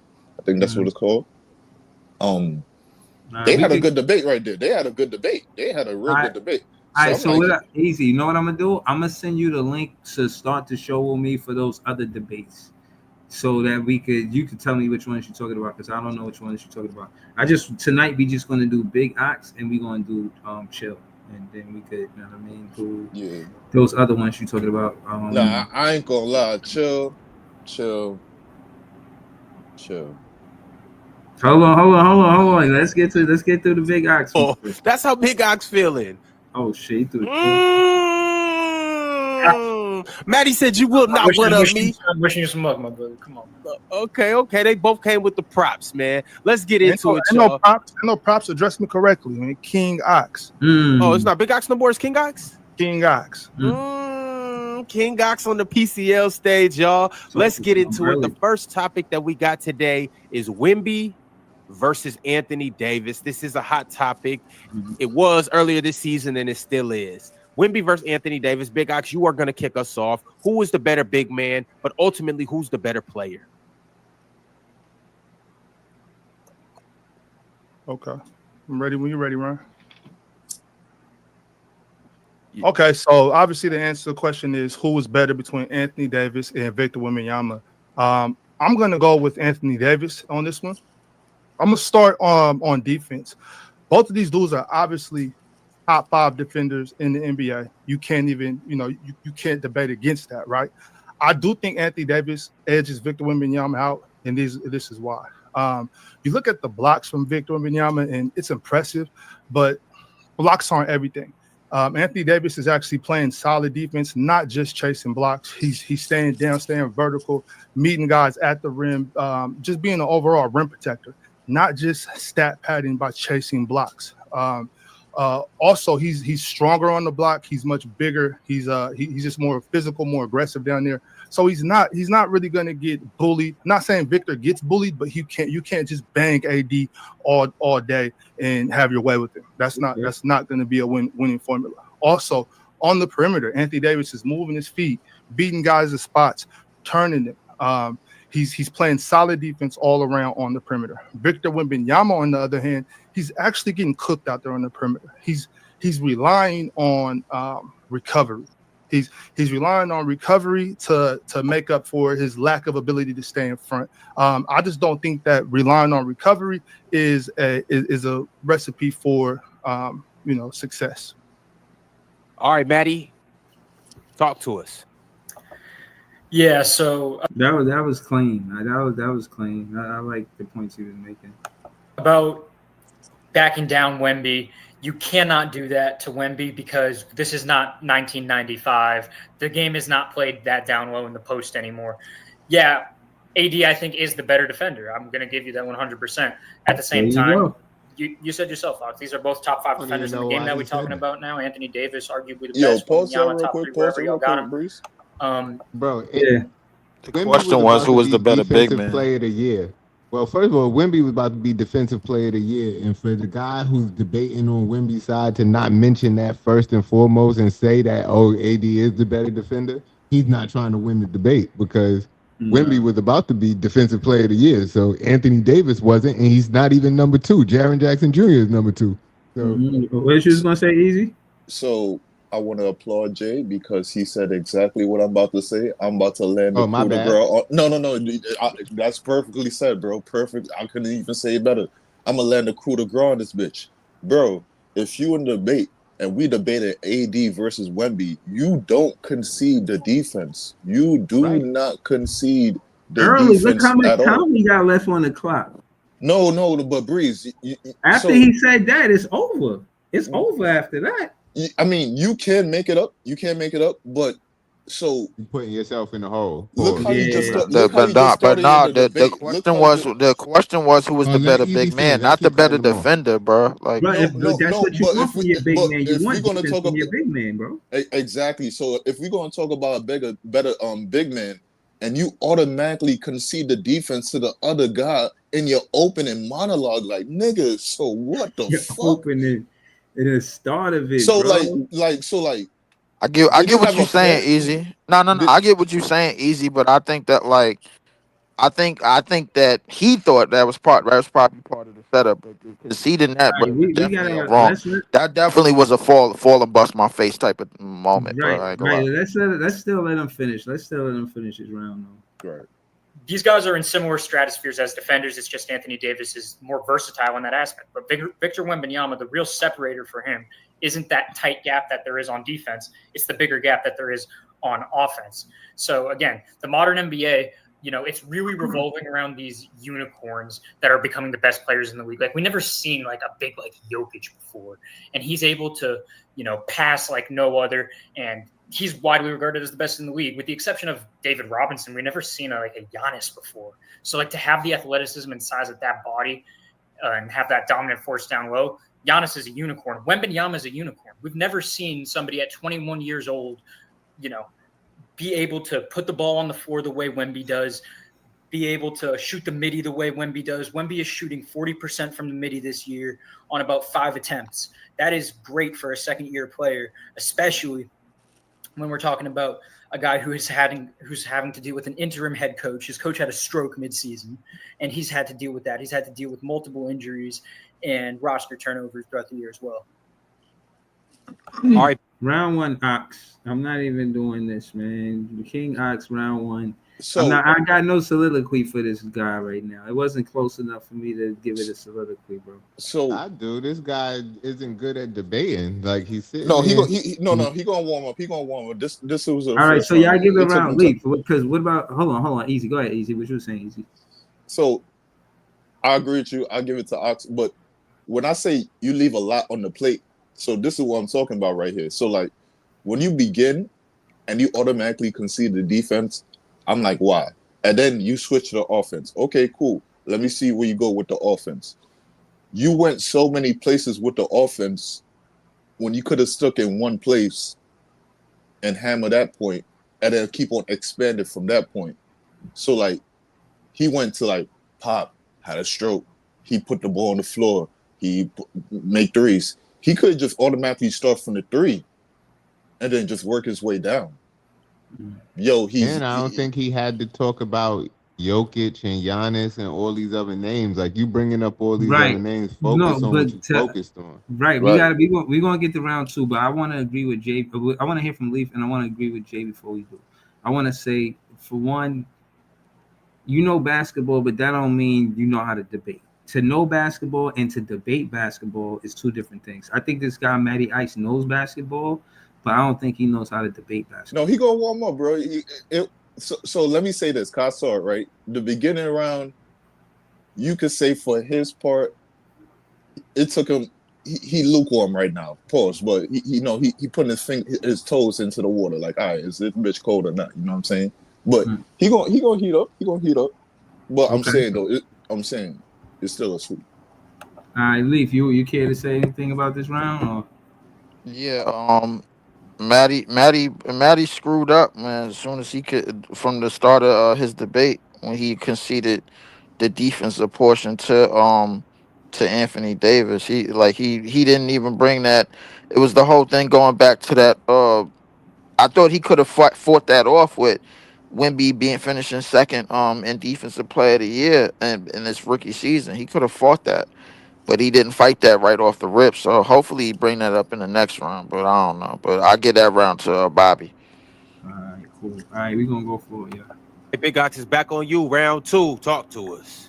Yeah, any health situations with Pop, you know what I'm saying, that's terrible, but that's not Anthony Davis's fault. And when it comes to the offensive end of the court, I look at Anthony Davis as water. Victor Wembanyama is Powerade. There's Anthony Davis is a guy that you can ride. As an offense, we could dump it to AD. We can get AD all game, and he could keep us in the point where we can win this game. He's going to put us in a situation where at the end of the game we have action. And Powerade on the other end, that's not something that you could just drink all the time. You know what I'm saying? At the end of that's something that you count on when I'm already gassed and I need some fake electrolytes and a whole bunch of sodium and sugar to just boost me up. I'll kick it to you in basketball terms, Matt. You seem like you're not following me. So what I'm saying is on the offensive end, when Victor Wembanyama throughout the game, he might end at the end of the third quarter might have 10 points, 11 points in that fourth quarter. Then out of nowhere, hit a couple of transition threes and boom. So box score merchants to think, oh man, Victor Wembanyama was cooking. Well, I think when you play that way, that style of offense, you're more susceptible to be unstable. You know what I'm saying? Not consistent. I think that's the difference between Anthony Davis and Victor Wembanyama. We got a big man that's more polished, more able to carry a squad offensively. He averages 2 more points than Victor Wembanyama also. Matty Ice, back to you. Round 2. What do you like more, water or Powerade? I mean, I'm not going to lie. There was like 5 metaphors in there. I was trying to follow them, but just keeping it what are they doing on the court? When Wembanyama's on the court, the Spurs have a top 12 defense in the league, and considering the defenders that they've surrounded Wembanyama with, that is very impressive to me. Look at what Anthony Davis did with the Lakers this year. They were one of the bottom defenses in the league, actually, before they traded him. I'm not saying that he made that defense worse. I'm saying that with better defensive help, guys like Dorian Finney-Smith for periods of time, LeBron during stretches, I would take that over Keldon Johnson, Devin Vassell, all these guys who are okay defenders, nothing crazy. Anthony Davis, when he's on the court, I don't think he's having as big of an impact just overall as Victor Wembanyama in the year 2025. I mean, again, just chatting through the clock. The Spurs don't have this type of help that Anthony Davis has. I mean, I'm just going to leave it at that. All right. Y'all know what time it is. It is all right. Pause it real quick. The last round, which means we got 3 minutes to go back. What up, Easy? That was round 2. Round 2 is getting high in here, and y'all know DNA slogan: "Get him the fuck out of here." Yo, listen, I thought Big Ox was straight to the point, really simple. I get what he was saying, but I give the whole Powerade water. I wasn't drawn into it like that, but I thought he made some valid points. I thought he started good, and then it's like he veers off. Like it's not like he lands his point. But I do agree with Easy about this being a better round than the first one. This was a little closer. I might have edged Ox in this, wasn't that much better. And he ended It 30 was a seconds little. earlier, it seemed like. It was a little. It really But wasn't, bro. Like I think Maddie just kind of slipped and fell. He was on to something when he was mentioning the defensive rankings, but right, he didn't cook on AD enough, bro. Like the thing is, when you're instead of debating against, bro, he you kept gotta complimenting the other players. yeah, he Right. keeps complimenting AD, bro. Like you gotta find points, bro. Like Complimented Dorian. He said Dorian Finney-Smith. I'm a tight that yeah, man. yeah. You gotta like when you having a debate, bro. Like you gotta debate against as to Yo, why Peoples is that going off player in the is not chat. as lenient as the player that you're You gotta debating let for. people rock. You know what I'm saying? So like I don't think he did that enough, bro. And I think that's part of the reason why Ice lost this particular Maddie lost this debate off the rip. But I don't even care what the third round is, brother. He can't get out because he already lost. Let, Just it's already 2-0. let me say this too. And if you pay attention to this argument, so like when you start off saying you can see the defense, and then you come back in your rebuttal round and you basically trying to give a point to why his defense is better than AD. You see, you confuse me there. So like I don't understand your argument now, because like you try to make a case for offense, but now in your rebuttal round, you trying to make a case for defense. When in your opening monologue, you automatically conceded it. Nigga, sometimes in a debate, you gotta think about it. Even though you know you got rebuttal, you gotta make sure your shit flows, because you can't be all over. Just like how you said, now shit, I'll slightly give it to Octopus, but that fucking that analogy, that shit was too long. He burned too much time with the Powerade shit, but it made sense. But the other nigga shit, he would have won, but like he too all over, then just not making sense, bro. So like I mean, you leaving a lot on the plate. basically to close it out, he should have just said, like he should have started off from round one and being like, "Yo, bro, Ant defensive Man, ratings and all yeah, that. yeah, defensive player of the year, Ant Man, Anthony Davis, the second that Wemby got in the league, he was a better defender than Anthony Davis. That's what I would have did. Hey, listen, I Shit. would have went a whole nother route. I don't want to be long winded because I want to get to the third round and get to Chill's battle or debate. But yeah, he could have started way different, way stronger. He didn't even mention how Wemby had more blocks in one season than Anthony Davis ever had. He could have said again, he know basketball, but he don't know how to debate. But He left a that's lot my on the plate. That's opinion. what I'm saying. Hold on, Back and forth. Y'all do we're y'all gonna thing. get to round three. I'm confused about what help it is that Anthony Davis had on the defensive end of the floor prior to Vando getting healthy, DFS being traded. I mean, LeBron James was pretty pedestrian for the first, 3/4 of the season. He just now pretty much stepped it up. I would say late January, early February, maybe. Mm-hmm. I mean, if we're just talking about that, then I mean, it's just better than what Wembanyama has had around him. Right. Sure, it's comparing Maddie, that's a point that I've been hearing all season. It's always about the off-on numbers for Victor Wembanyama and Anthony Davis. Now, inferior team does not make you a superior player. You know what I'm saying? If he has an inferior team. Well, I mean, but if he has an inferior team, they've been playing like an inferior team all year. So it's not like he made an inferior team superior. You know what I mean? Anthony Davis's defensive help hasn't been great. I mean, mind you, they just got Dorian Finney-Smith. Yeah. Vando just got healthy. Yeah. Again, but in a vacuum, Wembanyama, you said that Anthony Davis is a more polished offensive player. When was the last time Anthony Davis has been the best offensive player on his team? Wembanyama this year showed the last game he played. The last game he played against Houston. Maybe you didn't watch, Maddie. I don't know. No. I think me in the chat, we watched that. He played one game with the Dallas Mavericks. All right, I'm mostly ignoring that extremely small sample size. I'm kind of only focusing on Lakers Anthony Davis here.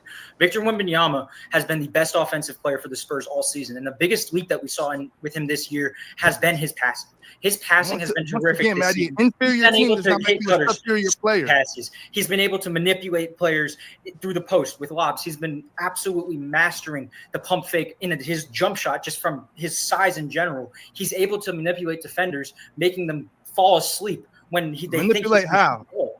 He's pretending to shoot the ball. He's so tall in the midi, and then he just ends up dumping it down low, catching the defender sleeping. He's doing this all the time. This is who Victor Wembanyama is now. Anthony Davis has not had this in his entire career. So Victor Wembanyama is a superior distributor on the basketball court. Yes. Right now he's a better passer and playmaker. He's able to hit cutters way more consistently, especially. Well, I mean, let's call it even. I don't believe that. But you've already told me that Anthony Davis is a better defender than Victor Wembanyama. You said that in the first round. Yep. I think we've all known that clear. So if he's this much better on defense, more polished as far as scoring on on the block in particular, a guy you can dump it down to and ride for the whole entire game, keep you in the game. And Victor Wembanyama does not have that. So I would say you've already told us that Anthony Davis was a better defender, which was your only angle. And now we come to realize. I just told us we come to realize that Anthony Davis is also a better offensive player. I think that shows who's a better overall player, Maddie. All right, y'all. That is the end of topic 1. Y'all came out swinging a solid debate between Wemby and AD. Let's move on to topic 2. What we got on the moniker? We got two teams that aren't necessarily at the top of their conference, but we could all agree that they're in that same range as far as Suns versus Heat. Which team wins in a 7-game playoff series? I'm gonna go first. Talk about just the previous round that we just heard. Once again, I think Matty basically fumbled at the 1 yard line, bro. He could have stomped a mud hole in Bobby. From the start of that shit by not even conceding to it, bro. Because once Bobby went back to saying that, he told us that AD was a better defender. That was basically murder she wrote. It wasn't any way that he could get out of it in terms of this. Yeah, so I mean, we're gonna do it. So that round went to Bobby. I gotta give him that. Yeah, it's sweet, bro. We're gonna get the chill joint next because I'm getting tired.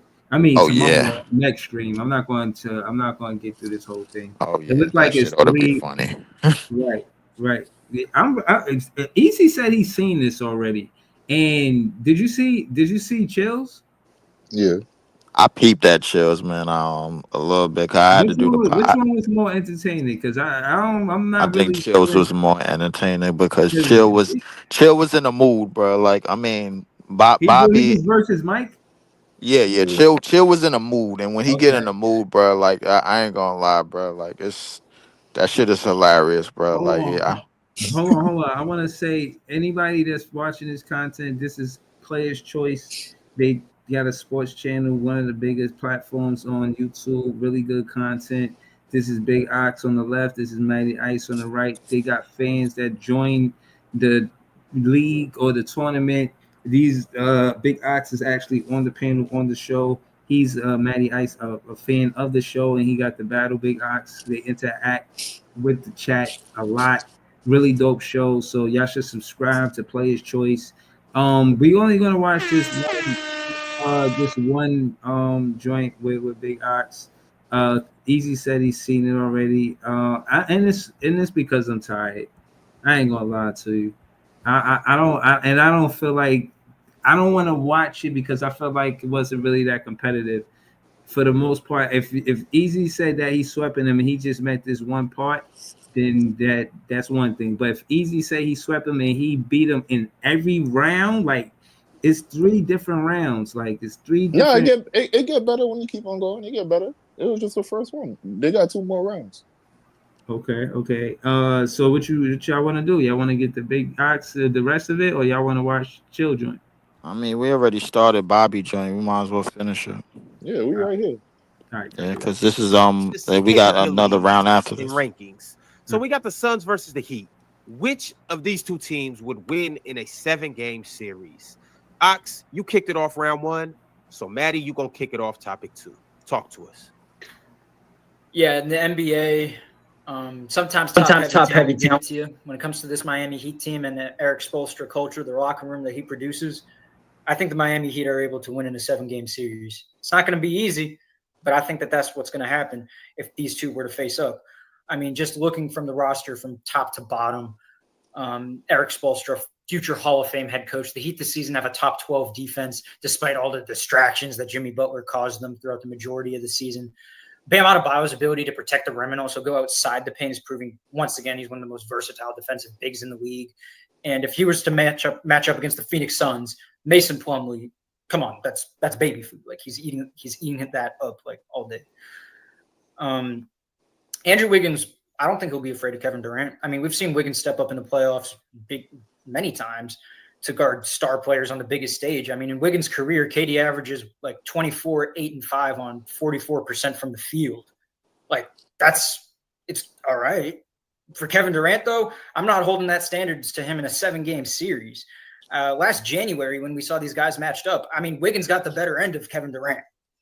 I mean, if we're just going to go off of recent history, this is just what happened. We're talking about the Suns we're also not going to act right like now. Davion Mitchell. I mean, he has. Hold on. They're talking about the Suns and the Heat right now. So the debate is if the Suns and the Heat playing a 7-game series, who would you have?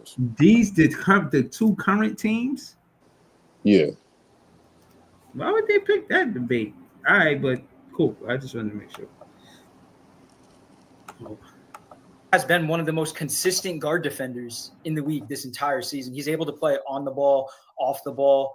I bet he could guard D-Book in stretches. On the ball, Mitchell, like he's really top 3. And off the ball, he's again arguably better. I mean, yeah, I'm gonna just leave it at that. All right, Big Ox, round 1. Talk to us. Well, I personally don't. I got the Suns, and I don't just got the Suns. I got the Suns in 5, maybe 6. This team is still very, very dangerous when they're good. They're really good. They're very explosive. Kevin Durant and Devin Booker are clearly the 2 best scorers in this series, hands down. I also believe that they're just hard to stop all the way around. They got some guys also that are having good shooting years. Grayson Allen shooting the ball very well. Royce O'Neal shooting the ball very well also. Coach Bud seems to be kind of lessening up Tyus Jones' minutes, kind of going a little bigger, maybe a little more defensive minded with the young fella Ryan Dunn also. But back to what you were saying, Maddie. The Miami Heat, there's no more big dog over there. Like I kick my ball over that fence in Miami. I'm not afraid to go get my ball. I'm just walking in the gate. There's no big dog. There's no presence. Bam Adebayo is not the same as Jimmy Butler. They have no carryability in South Beach. 0 carryability. Tyler Hero is a very good scorer, but you got Davion Mitchell guarding Devin Booker. That's not going to work. Bam Adebayo has to stay away from Kevin Durant. He's going to get torched. Andrew Wiggins is the matchup. Is what you want to stop Kevin Durant. Good luck, Maddie. Back on you, Maddie. Talk to me. Yeah, I mean, you think Kevin Durant's torching Bam Adebayo? I mean, that's fine. I mean, you could expect 27, 7, and 3 on 55, 42, 82 splits from KD. That's. I don't like that. Why you say that's fine? This is a debate. It's not fine. It's not. You're not supposed to say it's fine. It's everything but fine. The last thing it is fine. All right, Maddie. I agree with that. Just to speak a little bit, because I guess we heard both sides so far. So I mean, this is I don't like this debate to begin. This topic to begin with, Suns versus Heat, is basically like who we think, because it obviously it hasn't happened yet. So like it's not going to happen in a I'm 7-game about to series. say yet. What you mean yet? Yeah, that's what I was about to say. My bad. I copped a plea on that one. You caught me, but it's not gonna happen. It's never gonna happen at all, bro. Like by the time it's definitely not gonna happen with these 2 bozo rosters that they got, bro. Like my thing. The thing is, when you debating a thought, bro, like I don't think you could debate a thought. Like who you think gonna win in between Suns and Heat? You can only give your opinion and then move on, bro. Like, but that's what But I'm who saying. even make a better case though? Who can make right? a better That's where there you go. That part. I mean, Hold on. Let him finish, y'all. Let him finish. I mean, easy seeing this. I ain't see it though. I want to see where it's going. Where you going with this? Because it's like he dropped the ball and then he always try to recover. But exactly. Let's listen to him. Let's listen. That's what he did in his last playoff series against the Minnesota Timberwolves, the best defense in the league. Look at what I mean. If he matches up against Andrew Wiggins, that wasn't enough to win. What KD did last year in the playoffs wasn't enough to win. And Ox, real quick, on February 27th, these are your own words at the 1 hour 25 second mark of the show. You said, if you do what you need to do to win, then win. Your exact words. You said it, not me. So look up and down this Miami Heat roster. Tyler Hero, when healthy in the playoffs, he's cooked against good defenses before. Andrew Wiggins, starter on an NBA championship team. Kevin Love, last year was the first year that Kevin Love made the playoffs and did not make the NBA Finals. He has a veteran presence. He's able to bring the most out of guys, even if he's not the player that he used to be. Terry Rozier was the starting point guard on an Eastern Conference Finals NBA team. Davion Mitchell was a vital rotational piece on the first Sacramento Kings playoff team in 20 years. And Eric Spoelstra has been to 3 conference finals since 2020. Look at the Phoenix Suns. Yes, they have the better players, the Kevin Durant's, the Devin Booker's, the better scorers. We already established that. But again, Devin Booker in elimination games in his career is giving you 23, 3 and 5 on 40, 20, 91 splits. Why? Yeah, it was doing so good until he said they got the better players. Like, you could have left that part out.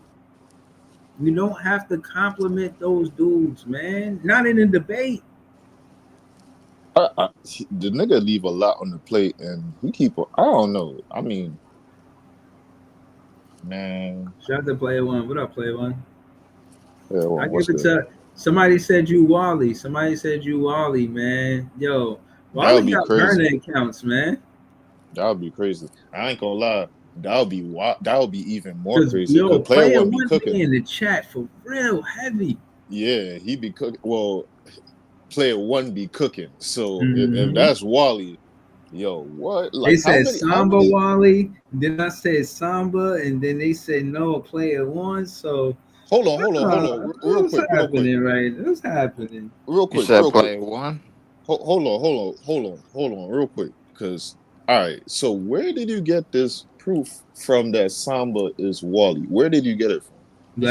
She last stream she gave the disclaimer. She said she gave the disclaimer, said yo, it's Wally. So when you say she, who she? Wally. She said because So Wally popped up in here and said that's Samba or Samba. Samba popped up and said, yo, it's Wally. If Wally is not Samba, why would Samba just randomly say they Wally? Exactly, bro. I don't know too many women that create burner accounts, bro. I'm not gonna lie to y'all. There's been a lot of fake burner accounts going around. I mean, but I don't know how many women burner accounts there has been, man. That's mostly KD skinny nigga shit, bro. That ain't. I'm not gonna lie. Me personally, I can't take that word as truth. So whoever Samba is gonna have to pop up on the stream and say they're Wally, because I can't take that word. Like, because you've been in the chat for a little minute. She pop up on the stream and I hear her voice and I know exactly who it is, bro. Trust me. See, look, easy. I said it because they said it yesterday. Then Samba said, no, Player One is Wally. And then Player One in the chat, like, I don't know who that is, but they laughing though.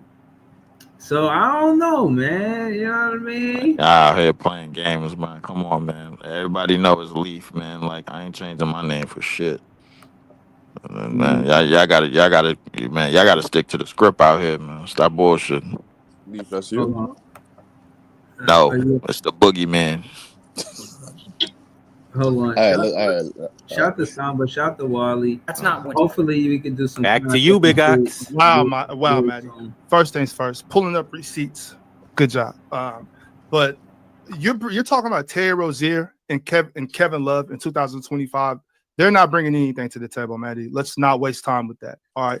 Also, when I said that you need to win, then win. I was talking about them playing against Anthony. He played against Anthony Edwards.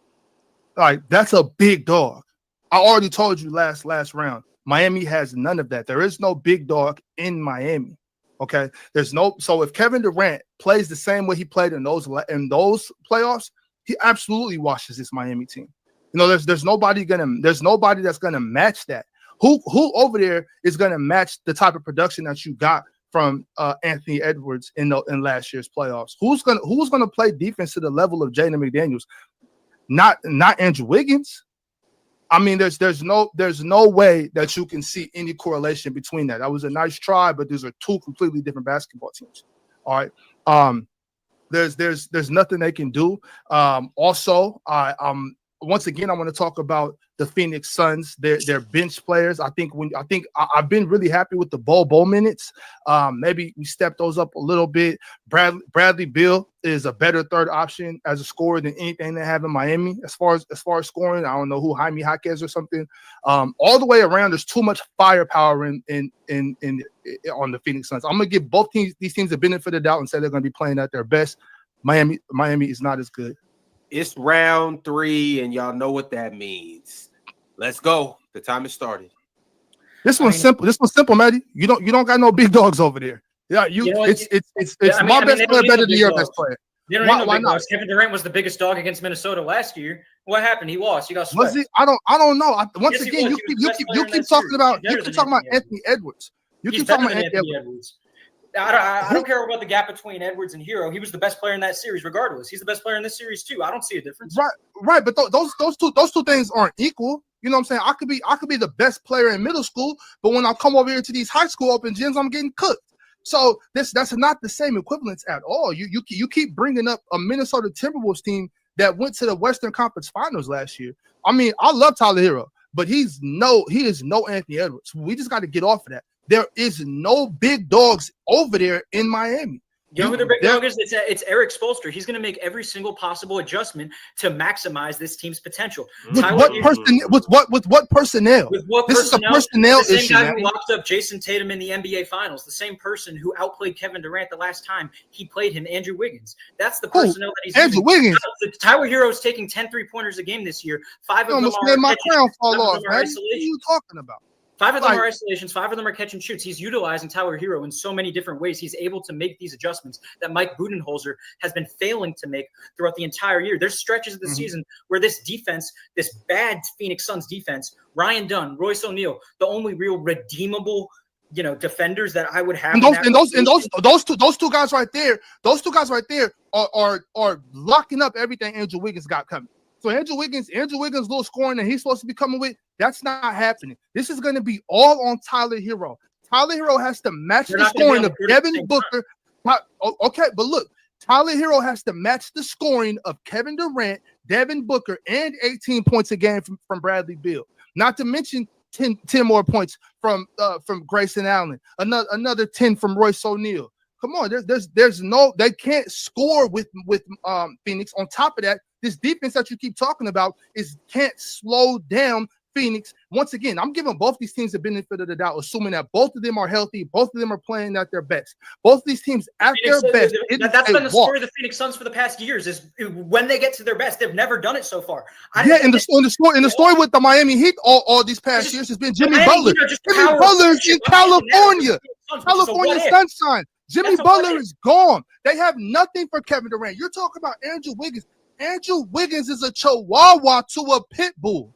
There is no dog over there. A top 10 player in the NBA Finals, so that chihuahua is a pretty damn tough chihuahua, if you're asking me. Oh man, that was 4 years ago. That was 4 years ago, and he's still a good defender. He's still a damn good defender. We're talking about today. Bam's getting cooked. 2 days. Rule's getting cooked. He outplayed KD. Phoenix in 5. All right, y'all.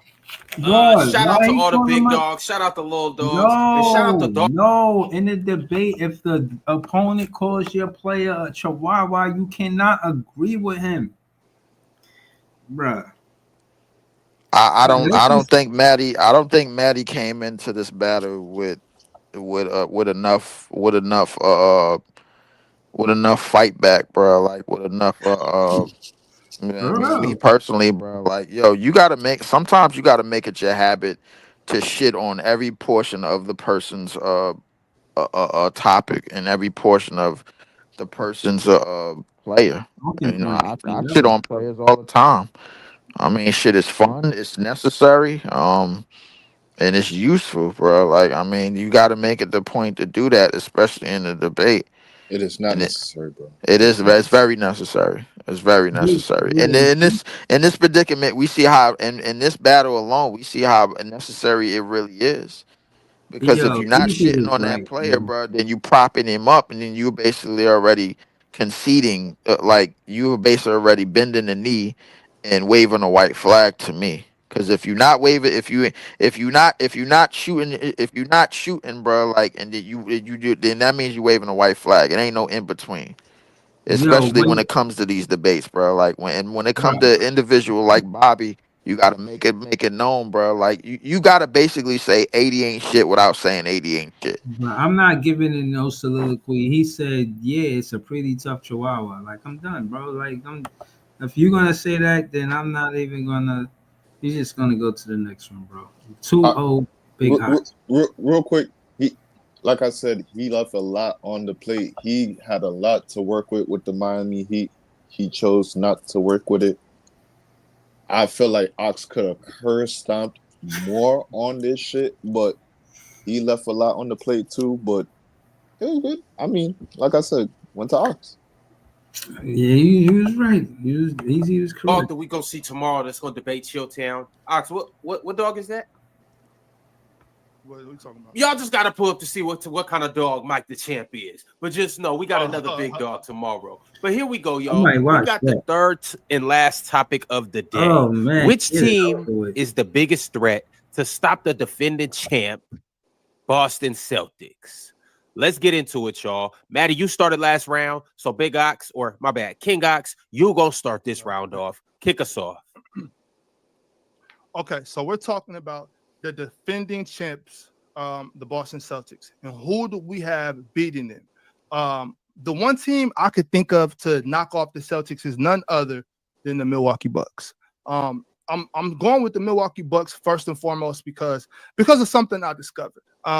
First of all, Giannis Antetokounmpo against the Bucks. Against the Celtics since Jason Tatum has been on the team. So since 2018, Giannis Antetokounmpo is averaging 30 and 12 against these guys, while Jason Tatum is averaging 19 and 6. Giannis Antetokounmpo is averaging 30 and 12, while Jason Tatum is averaging 19 and 6. My best player is not just better than your best player. My best player is kicking your best player's ass time in and time out. We can start with that. The fact that there's 8 players on this newly constructed Milwaukee Bucks roster. I know everybody's still thinking about them at the beginning of the season, but this newly constructed newly constructed Milwaukee Bucks team has 8 players averaging double digits. They're spreading out the love, led by Giannis Antetokounmpo, the best player in the NBA, followed up by Damian Lillard. Now, correct me if I'm wrong, but I do believe that Damian Lillard and Giannis Antetokounmpo are the highest scoring duo in the NBA today. Our best player better than your best player. I got Milwaukee in this one. Milwaukee in 7. Matty Ice, talk to us. Yeah, before I make my pitch, I just want to clarify to the chat. Part of this was any team outside the OKC Thunder and the Cleveland Cavaliers. And if that's the case, I'm going to choose actually a team in the West. I'm choosing the Los Angeles Lakers. They've been extremely hot recently. My reasoning for this is just throughout the season, JJ Redick has continued to impress me. He's realized that just relying on these sole rim protectors like he was trying to do with Anthony Davis in the beginning of the season, it just wasn't good for team defense. Like the Luka trade made them so much better on offense. And they've been utilizing quick, versatile defensive wings, guys like Dorian Finney-Smith and Jared Vanderbilt, so much better. And their defense since January 20th has been the best in the NBA because of that. So instead of having a body down in the paint, Redick has experimented with all these different lineups to use everybody on the court to make it difficult to throw like other guys in their path so they can't get to the basket. He's sending more high blitzes. He's putting more 3-2 zones. He's making offenses work harder. And again, this style is just effective. Best defense in the league since January 20th. The Celtics, I have a lot of concerns with them, even though this is my favorite team in the NBA. Actually, I'm gonna get to those. You can get to 15. All right, y'all. Thank you. Let's get it. So I get his extra 15. Right? I get a minute and 40. Yeah. This dude Matty Ice, man, leaving time on the clock. This is I, a I don't agree with that though. I mean, if you want to choose to do that, you could do that. But You think he said enough to beat Big Ox in that? No, I heard him say that they got JJ Redick, but I ain't hear him talking about X's and O's and how they was going to actually get it done. I mean, the Celtics, they're a really good basketball team. I heard you say good things about the Lakers, but I didn't hear how. And then you trying to sell us JJ Redick. He's a novice head coach, regardless of him being good in the regular season. He got to do that in the playoffs and the finals. It's the just the like you question said, was he missing out a lot. Like he getting where he going, but he missing out a lot on how he got there. You feel what I'm he saying? fumbling at the goddamn 1 yard line. The touchdown is right there. Which team is the biggest threat They to said stop besides OKC. That's crazy. Why would they agree to that? yeah, Well, both candidates probably, or both debaters will probably pick OKC. That's why. the easiest answer, bro, is the Boston Celtics them damn selves, bro. Realistically, but I okay, understand Lee. now why they had to pick Okay, a Lee. team.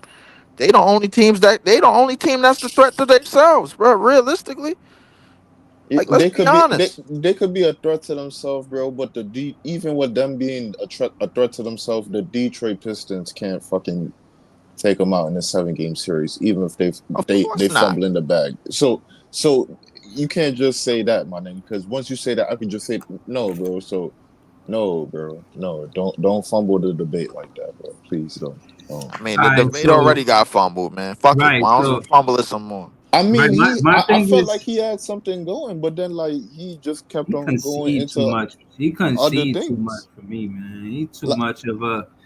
Yeah, you're right, but what the fuck you mean he right? No, you ain't right. Even if you was right before you spoke on this debate, you ain't gonna be right after this debate. But you ain't right now.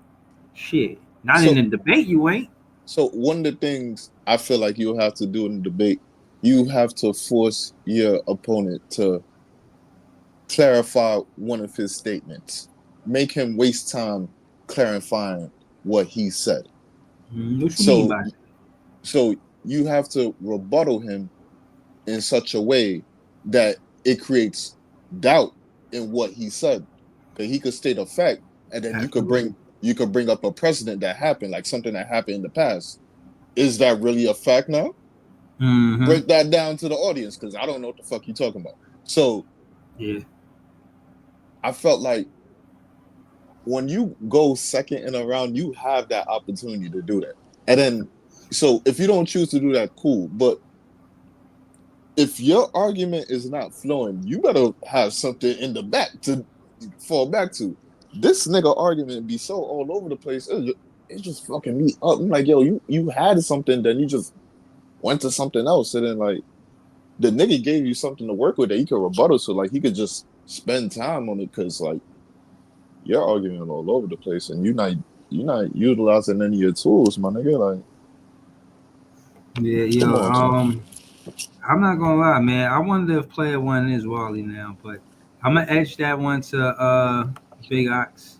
We're gonna keep it going Player though. one is not Wally, bro. They've been popping up on my page saying wild shit like AK-47 is a better defender than Sean Marion, bro. Like I'm like, yeah, that Oh ain't that man. ain't that ain't that ain't that ain't that ain't who you think it is. All That's right, so not let's Wait, Wally. just what? get yeah. No. We can't feed into that. We can't Okay, feed okay, into okay, that okay, chaos right there, man. Come on, man. okay, okay. They must be a novice at the game to say such crass words. You know what I'm saying? I don't know Fine, about that, you but I'm can gonna get leave it that in the alone. 30. I'm gonna leave that alone. That's Let's go. crazy. I'm not. I'm gonna get to That's that crazy. I need when it's rollover time. minutes. Check it out though, Maddie. Al Horford just proved to y'all why the Lakers can't beat the Bucks.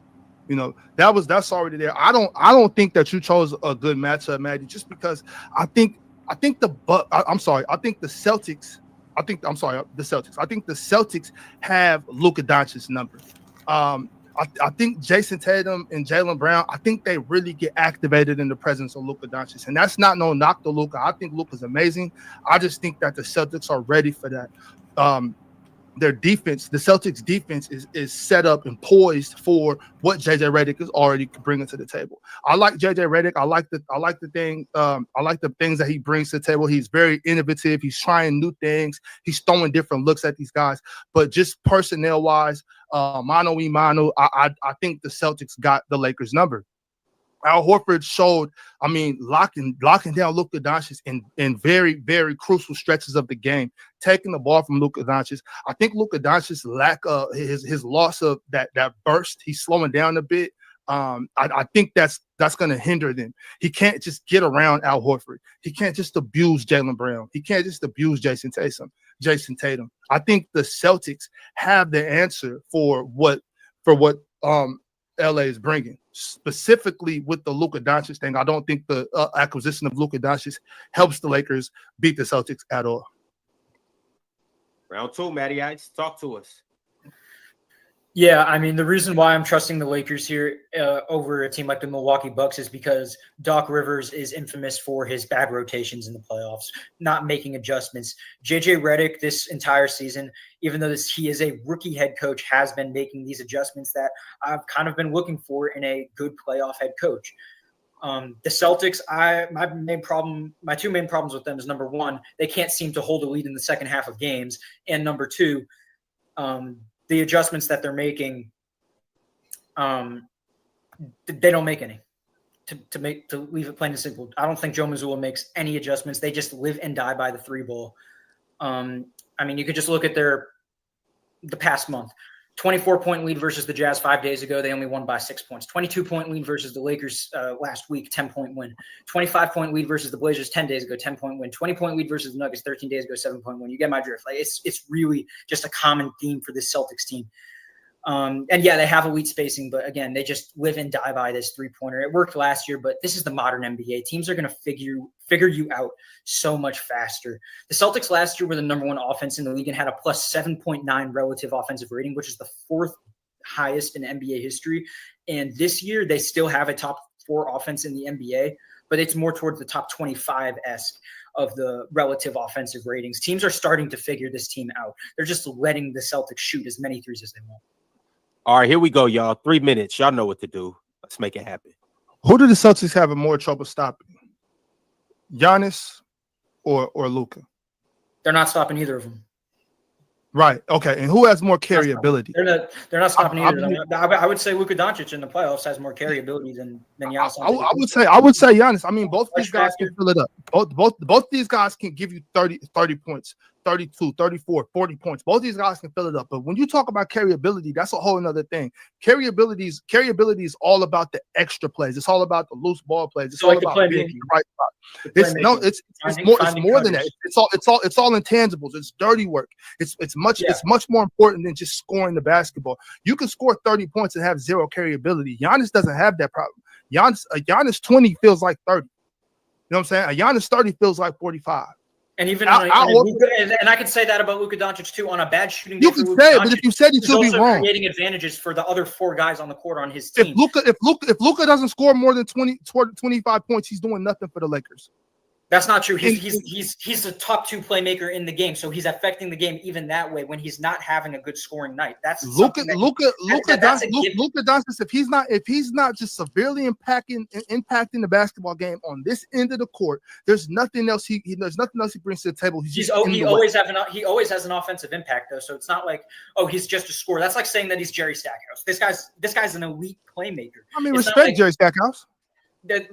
You get what I'm saying, is that he's not that caliber of a playmaker. All right. Jerry Stackhouse was not known to pass. Luka Doncic is known to pass. Luka Doncic is known to be a playmaker. All right.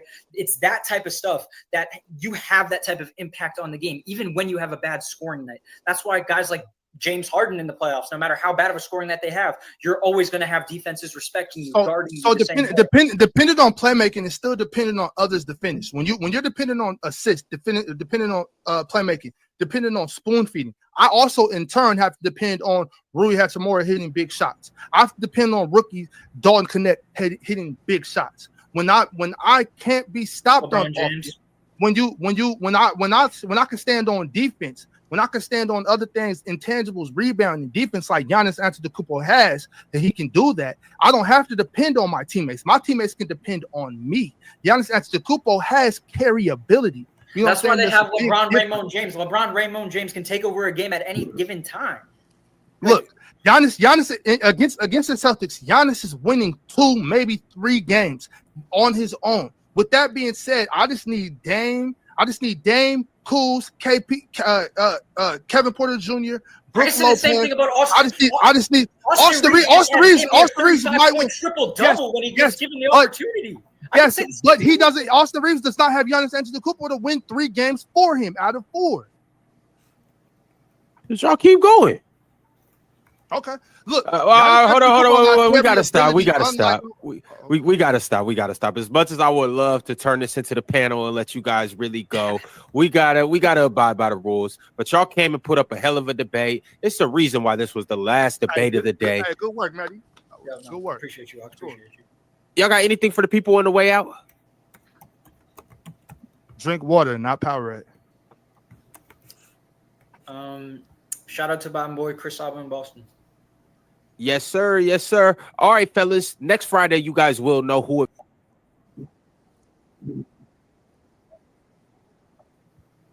Big Docs gave that man work. Gave him straight work. Yeah, like I said, it was a sweep, bro. Like I said, it was a sweep. I mean, what about Chill? Was that a sweep?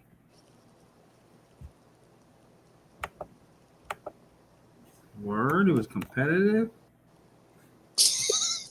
All right. Here what I'm gonna say. Right? Because like Leaf already alluded to it, and you kind of alluded to it already, Bruce. So like some of the topics are like kind of odd, and I'm not gonna lie. The way how Chill decided to go at one of the topics, one of his angles. It kind of confused me. I ain't gonna lie, kind of confused me. And the other nigga, he said some shit. I ain't gonna lie, he said some shit. So I mean, but I still give it a chill.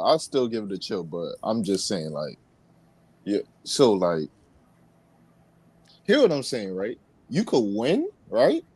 And then like you could definitively win. So when I say definitively win, like you know in your heart, damn, there is a gap. There is a thing called a gap. And I need to get better because I ain't nowhere near this motherfucker. Like that's a definitively.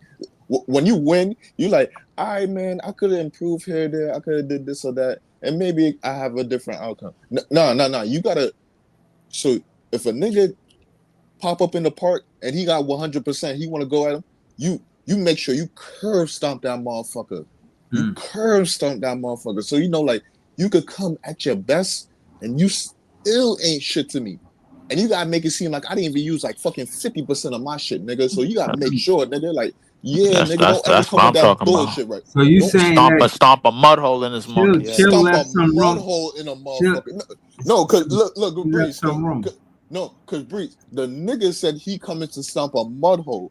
Bro, if you was coming to stomp a mud hole, you left some spot in the fucking floor, my nigga. I ain't gonna lie to you, my nigga. Like what's going on right here? You stomp this nigga out. Listen, I'm gonna be honest. The suspense was doing me bad, man. So I just put it up. But real quick. Hello, Asia. I can't get a hey. Breezy get the hey. I can't get a hey. How you doing? The hey was actually for me. Of course, I'm gonna get the hey. I'm the host, man. You gotta say hey to me. Yeah, but it's 3 people up on the panels. You included, so it's like, yo, like, I mean, like, me and Leaf could get a hey. Like, I could get a hey. Like, what's up, Asia? What's going on? Like, what's going on, Asia? The deal. But you see what's going on in the chat. You see now Samba acting like it's not Wally no more. All I want to say before you play this, bro, like, is that Chilltown was in a mood, and it's something that I was telling Easy and Bobby about, bro. Like, I knew who Chilltown was the first time I heard him, bro. Like, he's somebody Yo, you could get him in a short. Yo, you could get him in a fight off the rip, bro. Like you could get him. It ain't too. It's not too hard to really get him going, bro. Like I ain't gonna lie to you, bro. Like it ain't, bro. I'm telling you, bro. You could really like you could really grasp like an intent, because the thing is he know what he talking about to the point, but the thing is when he run into somebody he don't think they know what they talking about, then it's like, all right, man, like yo, I'm ready to fight now, because like they'll take it there. He on that type of setting, you know. Let's watch it. Hold on, I want to see this. Oh yeah, you gonna like Let's this. get into it, y'all. We not gonna hold y'all any further. We not gonna wait any longer. Let's get into it. Chill Town said everything he had to say, but Chill, you got anything else? No, I don't. Let's go. Nothing else? Damn, Ready to we get on straight to business. it. Mike the champ. Mike, you The hyped champ? for us? Ain't nobody hiding. Mike, you scared to show your face? I ain't turning the camera on, but let's get into it. Oh, Mike's scared to show his face in Now, public. pause it real Let's quick, get Reese. into it, y'all. Pause We it not real gonna quick. pressure. Yeah. So I got a question now, because everybody that done popped up on this shit done show their face, had their camera on. If you don't put your camera on, should that count as a disqualification? Probably. Now, it's not in the rules that you need to have your camera on, but everybody have their camera on. I So think it gives That's more. why I said probably. Hold on, easy. I think it gives more credibility to you when you have the camera on. I even got complaints. As much as people say they like the show, they say, yo, you should also put your camera on. That's part of the reason why I put my camera on now. You feel what I mean? So I do think it gives your word more credibility, because you get to interact with the fans. They can see what you emphasize in certain things. They can see, but it could be negative too. They could see like if Chill cooking and your ass look like you getting cooked, the fans could see that too. But if you cooking, the fans can see, oh, all right, yeah, I believe him. Yeah, the way he's saying it, the way he looked, the way his delivery, that's what happens too. You can't see the delivery. So as a fan, it do take away from your debate. I will agree with Easy with that. That's a fact. Okay. Hold on, let's get to it though. I want to see this. Right. Your mic or peer pressure him into putting his camera on. If you don't Ain't nothing to it. I just ain't turning it on. Oh, ain't nothing to it. All right, okay. Well, here we go, y'all. This will not be the first topic. Y'all see what we got. The first topic that we gonna rock with is, hold on, give me a second, fellas. I know I gave y'all order. The first topic is, which team has the best starting lineup in the NBA? Chill, you are going to kick things off. Let's get into it. Who you got? So I'd like to start the conversation by saying that the defending NBA champion Boston Celtics, who have the third best record in the NBA, have Drew Holiday, who played 52 games this year, Jaylen Brown, who played 56 games this year, Jason Tatum, who played 63 games, Derek White, who played 64 games, and they still have the third best record in the NBA with Kristaps Porzingis missing almost 2/3 of the season. This is a team that when Kristaps Porzingis is in the lineup, they are 10 games over 500 with both Kristaps Porzingis in the lineup and Drew Holiday in the lineup. They're over 30 games over 500. They're in the top 5 in the league in both offense and defense. They're in the top 5 in the league.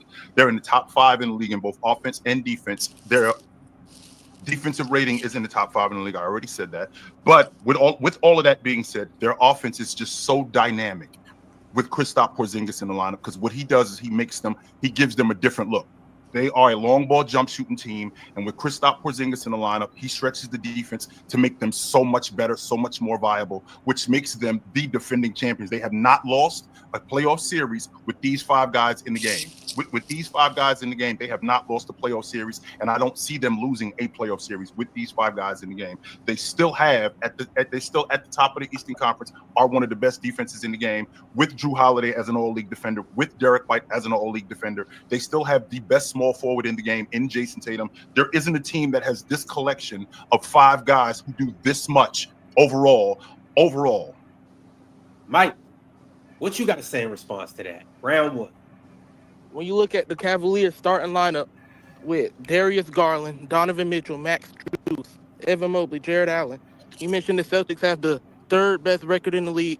Cleveland has the first best record. So that point is irrelevant. When you look at their ability on the offensive end, they have the highest offensive rating in the NBA. They have the best half-court offense in the NBA. with guys like Darius Garland, Donovan Mitchell, ability to get downhill, create for their teammates. They have two elite defensive bigs, and Evan Mobley and Jared Allen. They're elite on both ends of the court, best record in the NBA, and that's who I have. That's it. That's all you got, my man. Because you still got a whole nother minute. You still got a whole nother 50 seconds. Because quick. That's it. Okay. If that's all you got, I mean, that's pretty interesting that you left out a whole bunch of other stuff. Quick. But that's fine. No problem. Ron, Mike, are you sure? Mm-hmm. You got 35 seconds. Are you sure, Mike? That's it. Short and quick. All right. That's it. All right. Mike. Get to the point. Hey. Short and quick. Pause it real quick. People in the chat might like a quick pump. Absolutely. All right, Chills, back to you. Let's go. Absolutely. This is crazy, man. This leaving the seconds on the clock, Easy. First off, hold up. Let me finish. Let Easy go. Let Easy go. Go ahead, Easy. Okay. I mean, it was just gonna be a quick question. Yeah. I think I even asked this question already. So, if I leave time on the clock, but I'm precise to my point, and I rebuttal, should I get penalized for leaving time on the clock? it takes away. It look like it sound like you don't know the game. It sound like you reading stats. It sound like after you finish reading those stats, you're not talking basketball no more. Was there one lotto? There was not one lotto. It wasn't a lie at all. But and the things I point and when you got the camera off, when you got the camera off and you leave time on. But you can have the camera on and have notes right in front of you. Like we can't see what's in front of you, what you're looking at. So like you can have shit right in front of you too.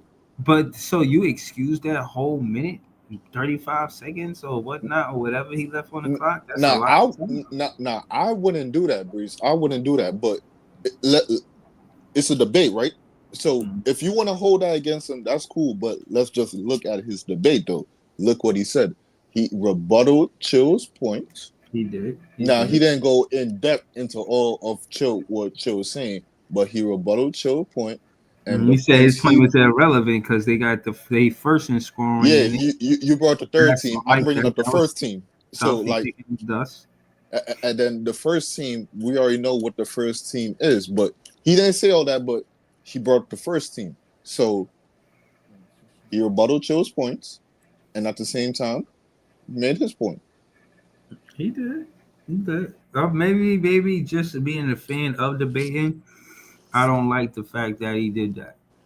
The way he left all that time on the clock.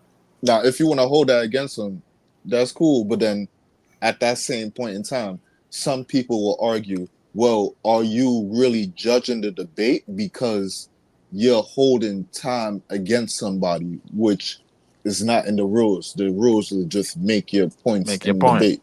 So, we could feel some type of way about that. But then the nigga that's debating could be like, well, I made my points. Was anything wrong with it or anything bad with it? No. So what happened? Or because he kept on rambling. My thing is it's for Mike to debate more towards Chill because Chill spoke on two things that were prevalent to me. One, saying that they're the defending champs. So as a fan just listening and you got that in your mind. And then he kept mentioning everybody's pretty much seen the Celtics without Kristaps Porzingis. But with him being healthy in the rotation, that's a new thing. And I thought that Chill really did hone in on that point because he does bring a different element to what the Celtics do. So this is close, man. This isn't, and it's close. Yeah, I mean, it ain't Matty, bro. I'll tell you that much. No, he definitely better than Matty. Nice. He definitely better than that. So I mean, he made some points, whether how I feel or not, man. Whether he left time on the clock or not, man. I mean, you could tell by Chilltown's tone of voice, bro. He real pissed off that he even in this matchup to begin with. Mm-hmm. So you could tell. Yeah. I'm gonna say if I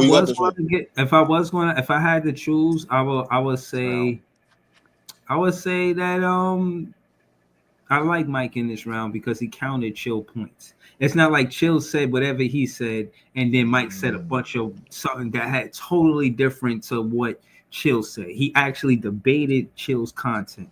So I kind of like that, and I think he did use the advantage of going second, knowing what your opponent said, so you could kind of rebuttal with your round. So I thought he True. did that, and I probably would edge it to Mike in this specific round.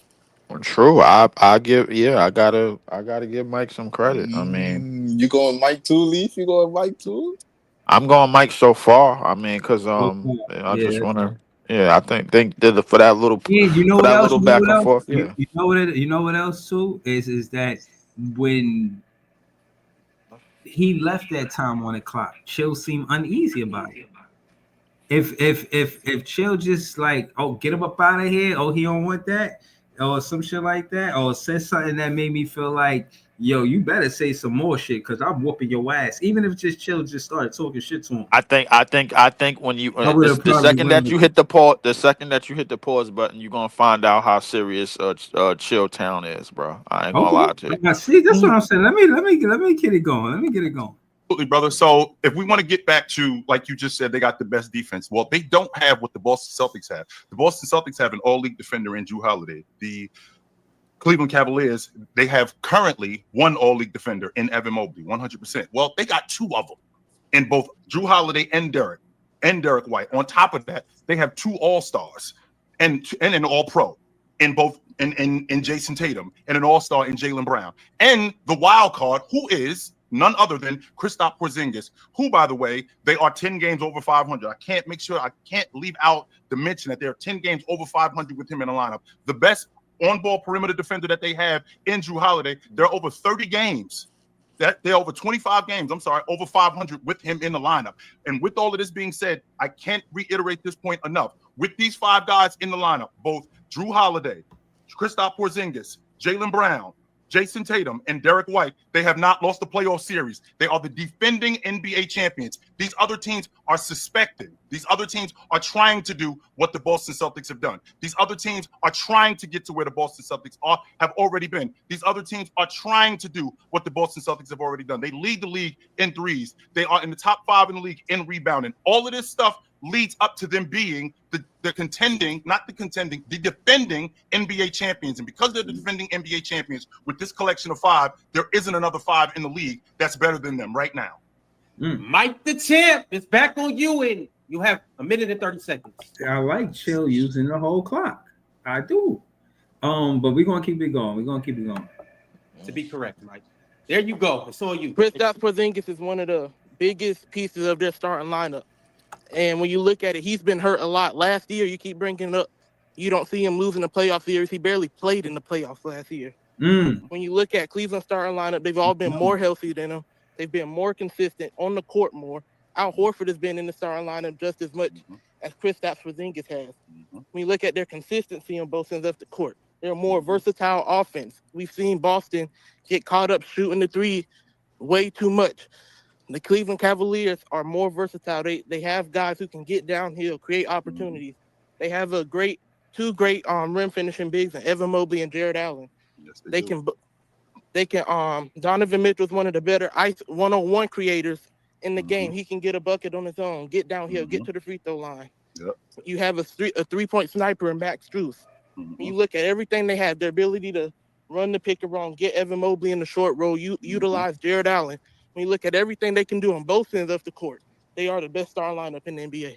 You still didn't make the point of why they are better than the Boston Celtics, who are the defending NBA champions. You still didn't do that. What you did was you told me why they are good. Right. In fact, you told me why with Chris. Because they about to go into round 3 right there. So that was round 2 right there. So yeah, who you got right there?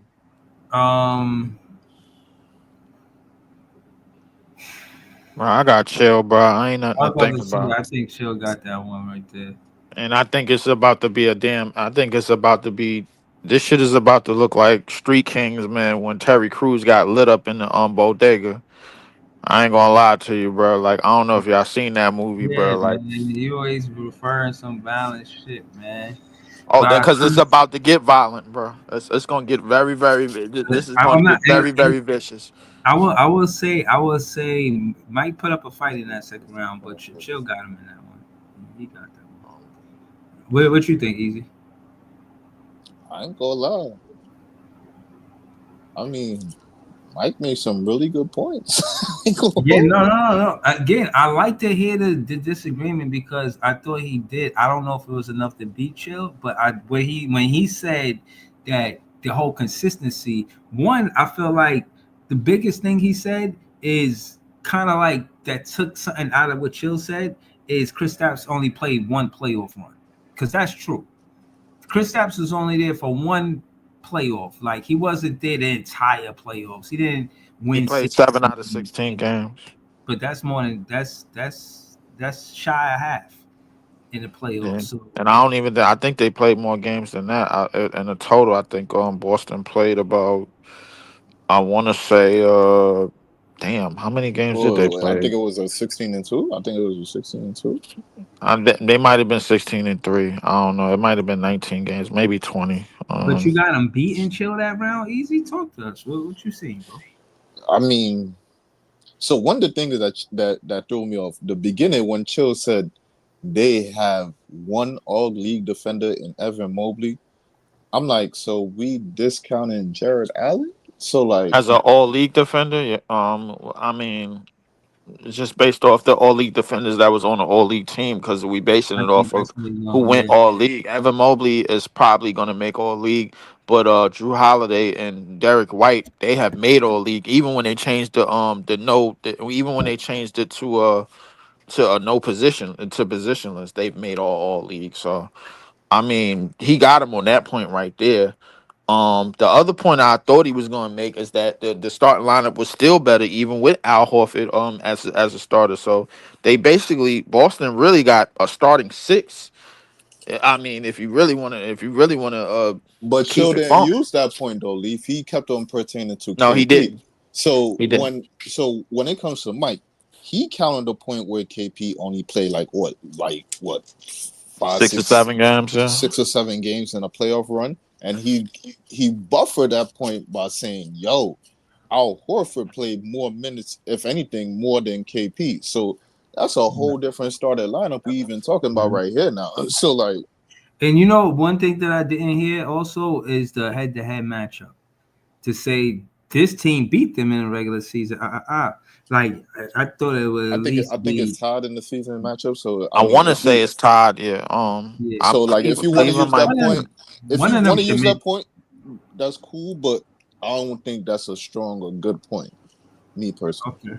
Yeah, my thing is when you a debater, even if it's not a strong point, the way you deliver it, you can make it a strong point. Especially if I'm gonna be in one of these PCLs. But I Chill want gonna come to back get with the point. You see, when you use that point, right, then we have to take the thing into context, right? Then we have to deep dive into your point real quick to give a real rebuttal. So once you bring up the season matchup, what points are you bringing up in the season matchup? Because then Chill's gonna rebuttal with every time we play them, right? One or two of our guys was injured, so you never played a fully healthy team. And the one time you did play us, we damn near blew you off the court in the first quarter. We just fumbled the bag, but it's still the other wins. We wasn't at full health, and even if we it did did. win when we wasn't at full health, like look what I'm telling you in a playoff series. Hopefully we gonna be full health, but we beat you when we wasn't even at full health. So It with you depends. in your run, like every It time you're depends. in a run, we stop it. If it's me defending the Cavaliers, it depends what happened. If the Cavaliers won at home, I would say, well, we won at home when we won that game. We reversed y'all, and it looked like we're gonna get home court advantage, us being the first seed. So yeah, I think you know what I'm saying. We played better at home, or I don't know. I would actually have to write it. I'm freestyling right now, but I would make light of what we did good, and I would shine a bad light on what you know what I mean. The Celtics, maybe they play on the road better. I mean, maybe they play better at home, like their home record compared to their road record, and just saying how you know what I'm saying how certain players You play see, better Breeze. at home or the road, or it would be maybe I don't know, You but see, all right, if we Breeze, if we freestyle it, the minute you throw that point at me, pause. I'm gonna be like, all right. So I'm gonna automatically, if we ever won one game from Cleveland and their home, I'm automatically gonna use that point. But we took one game, so in a playoff series, even if you have the winning seed, the highest seed, all I realistically need to do is take a game on the road and just defend home court at that point now. So if you have first 2 games at your home and I steal game 1, you have to come back and get a game from us now. So now I'm gonna go back to the last playoff series that we played y'all last year. When we was home, you couldn't do shit. So like, but you have to be exponentially better than what you was last year, which you are. But even then, we still took a game when you were supposed to be those guys at your home. So there's no definitive answer that you could take one off of us. And then, Yeah, you know but what I'm saying? So this is them, not us. yeah, But yeah. let's continue because But this yeah, looks like we it's jump about to right in. it's about to get hot right here. It's about to get Yeah, hot. because it seemed like it is. You know what I'm saying? Like, hold on. Kristaps Porzingis that he was out of the lineup. Well, when he was in the lineup, how much better they were. In fact, when he got in the lineup, they ended up being the defending NBA champions. I don't know if they beat Dallas if Porzingis is out of the lineup. When he came back in the lineup, he gave them that stretch big that they needed. He gave them that long ball shooter that they needed. He was able to cause mismatches and switch. He was able to allow them to mismatch and switch hunt like they did. And because of that, they were able to wipe the floor with the Dallas Mavericks the way that they did. Not to mention the stuff that he does on the defensive end as a glass cleaner, as a rim protector. All of this stuff matters when you're talking about a starting 5 and talking about an NBA champion, which is what they are right now. This other team that you're talking about is presumably that. They're not that yet. This team is actually that, and they're that because Kristaps Porzingis brings what he does. Because Jason Tatum, who is the best small forward, to your point when you talked about Donovan Mitchell. Jason Tatum I gotta step in and pass the rock to Mike. Mike, this is a back and forth. You are not muted. This is a back and forth. Do you have any counter arguments? Yeah. So when you're looking at, you said I didn't answer the question. I did. Number one, we're talking about this season, who is the best starting lineup in the NBA. And you said when he got back in the lineup, they won the championship. He played like 2 games in the finals. He wasn't a major changing piece for them winning. Wow. So when you look at what Cleveland is doing, both ends of the court, Jared Allen, one of the best rim protectors in the game. Evan Mobley, elite rim protector, versatile defender. Max Strus, elite three-point shooter. Donovan Mitchell, he's also improved as a defender over the years. Ability to play off the ball, hold his own on the ball. Darius Garland, elite playmaker, gets downhill with the best of them, can finish at the rim, create lob opportunities, create kickouts. When you look at everything they have, there's no reason why this team won't translate to the playoffs and end up being the best lineup in the league. So with that, Mike, is that this team actually did translate to the playoffs. This team actually did do everything that you're saying Cleveland can do. This team actually did it already, and they got the same starting 5 back. Kristaps Porzingis just got back in the lineup, I think on Saturday when they played against Brooklyn, and he had a double-double. So the same team that won the NBA championship last year with the highest offensive rating in NBA history and a top 5 defense is right back to it. So everything that you're saying about Cleveland this season is what Boston is. Everything that you're saying about them, and there hasn't a team. They have not lost a playoff series with all 5 of these guys in the lineup. With this collection of talent in the lineup, there has not been How one many team series did all 5 of these 4 guys play? times in a, How many series did all 5 of these guys play? Not one of them. I can tell you the NBA Finals when they won the NBA championship. That series when all 5 of them played. I'm also sorry. Man, they would have won that without Porzingis. When they played the Miami Heat, when they also won that series because he did help them in that. So they have not lost the series when all 5 of these guys have played. And until that happens, everything that you're saying about Cleveland is presumable. It's not a fact. Mike, you got anything else? Dang. Is that it? It looked like there's more time on the clock to me. Anything else? Nothing? My screen to say 0-0. But if there's no time, then yeah. Right. So you're saying everything I'm saying is not a fact. What I'm saying is Kristaps Porzingis is not the determining factor of them winning. When you look at how he's been in and out of the lineup, you can't rely on him to be in the lineup consistently in the playoffs.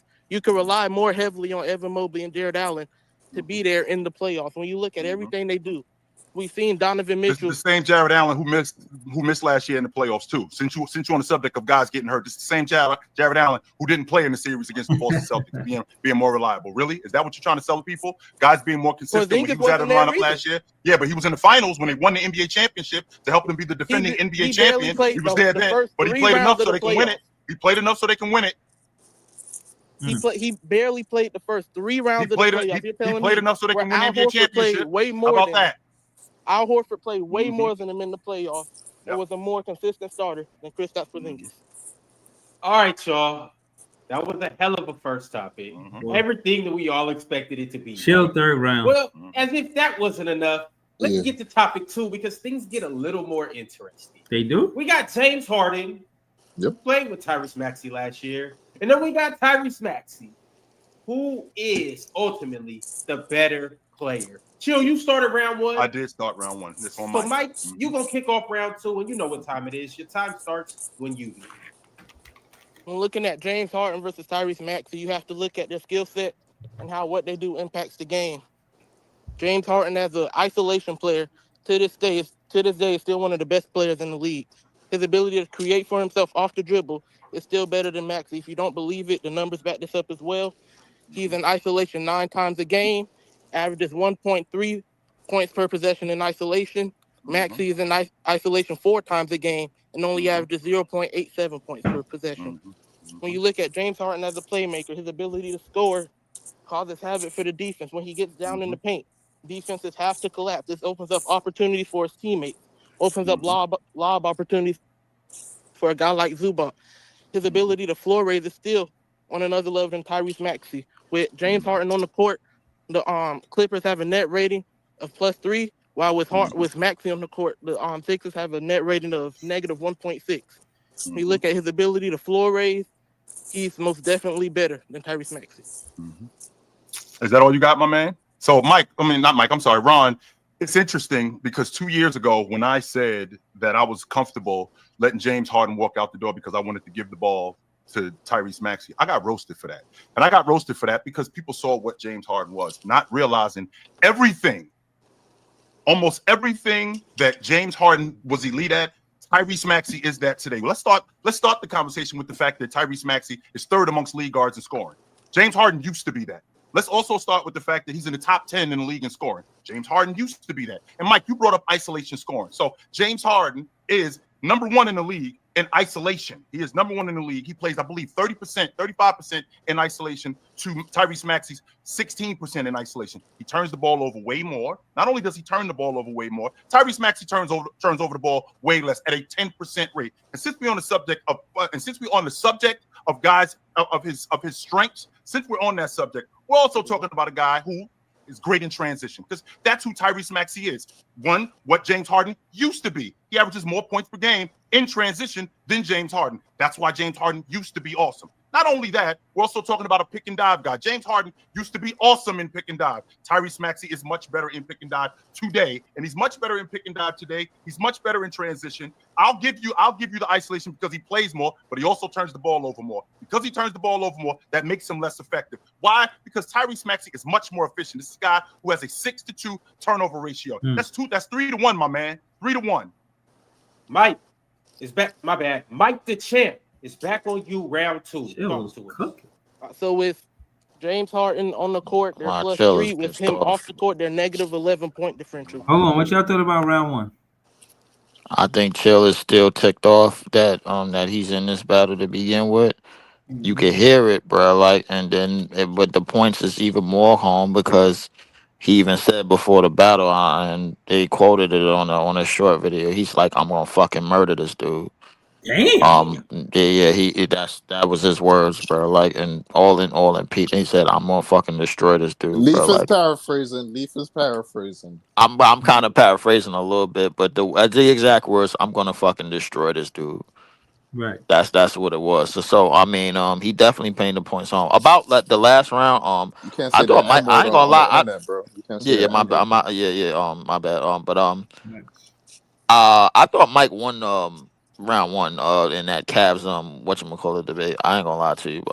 Just verbatim. But in this first round, I think that damn. I'm not mad. I'm not mad at that. I'm not mad that Mike got round 1. But this first round of round 2, I'm gonna go with Chill. I didn't know all of that about Maxey and the way he. This what Harden used to do type shit. Yeah, what Harden used to do. Yeah. That was a little. Yeah, I ain't gonna lie. I like that. That's what I'm That looking was for in my. pretty big right there. I like that. I ain't gonna lie. I'm looking for the gut punches, bro. Like I'm looking for But those. you see, that ain't a gut punch to me. You fucked up your argument when you told me that. So when you tell me everything Harden used to be, Maxey is that now. That's a lie. That is a lie, But bro. no. But what I'm Now saying at is, that point, you box score merchant, bro. That is a lie, bro. I but mean, it's who's okay, making a all better right. case? Well, You said it too, Easy. Who's making a better case, Easy?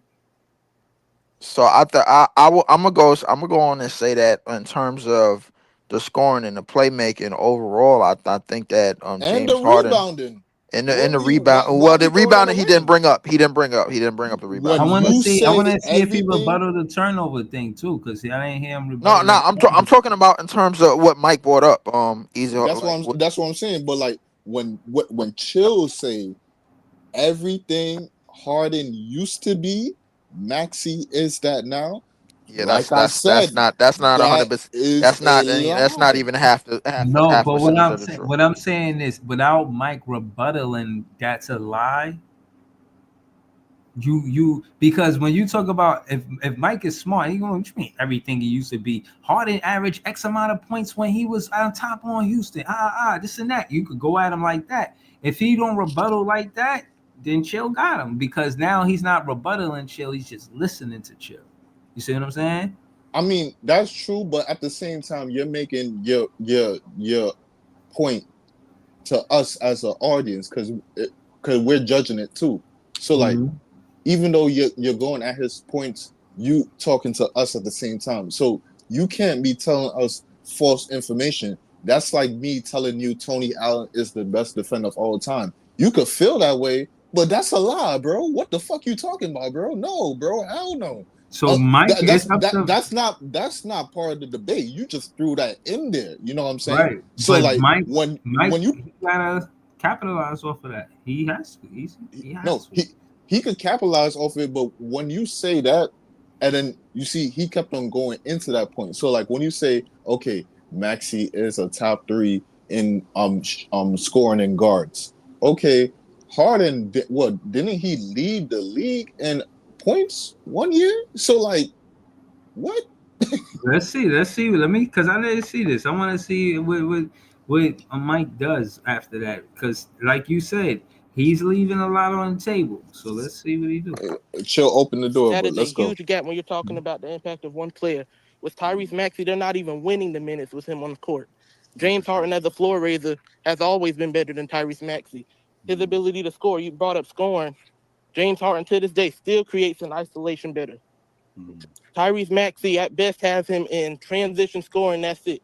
When you look at how James Harden elevates teammates, Norman Powell goes from averaging 24 points a game with James Harden on the court to averaging 12 with him off the court. When you look at how James Harden elevates everyone around him, how he's always been able to elevate the players around him better than Tyrese Maxey. The Clippers have exceeded preseason expectations with James Harden leading the team compared to with Maxey at the helm. They've underperformed this year. When you look at everything James Harden brings to the table as a playmaker, as a scorer, as a floor raiser, there's no doubt he's better than Maxey. It's interesting you bring that up, Mike, because a lot of their offense is created by their defense. That's per James Harden, who said that. This is one of the best defensive teams that I've ever been on, and that's per their perimeter defense. But you just brought up a really interesting point about Tyrese Maxey, who, by the way, James Harden used to be a great pick and roll guy. Well, James Harden is not as good a pick and roll guy today as what Tyrese Maxey is, who only plays a third of his offense in pick and roll. With him playing a third of his offense in pick and roll, not only is he awesome, not only is he great in pick and roll, right?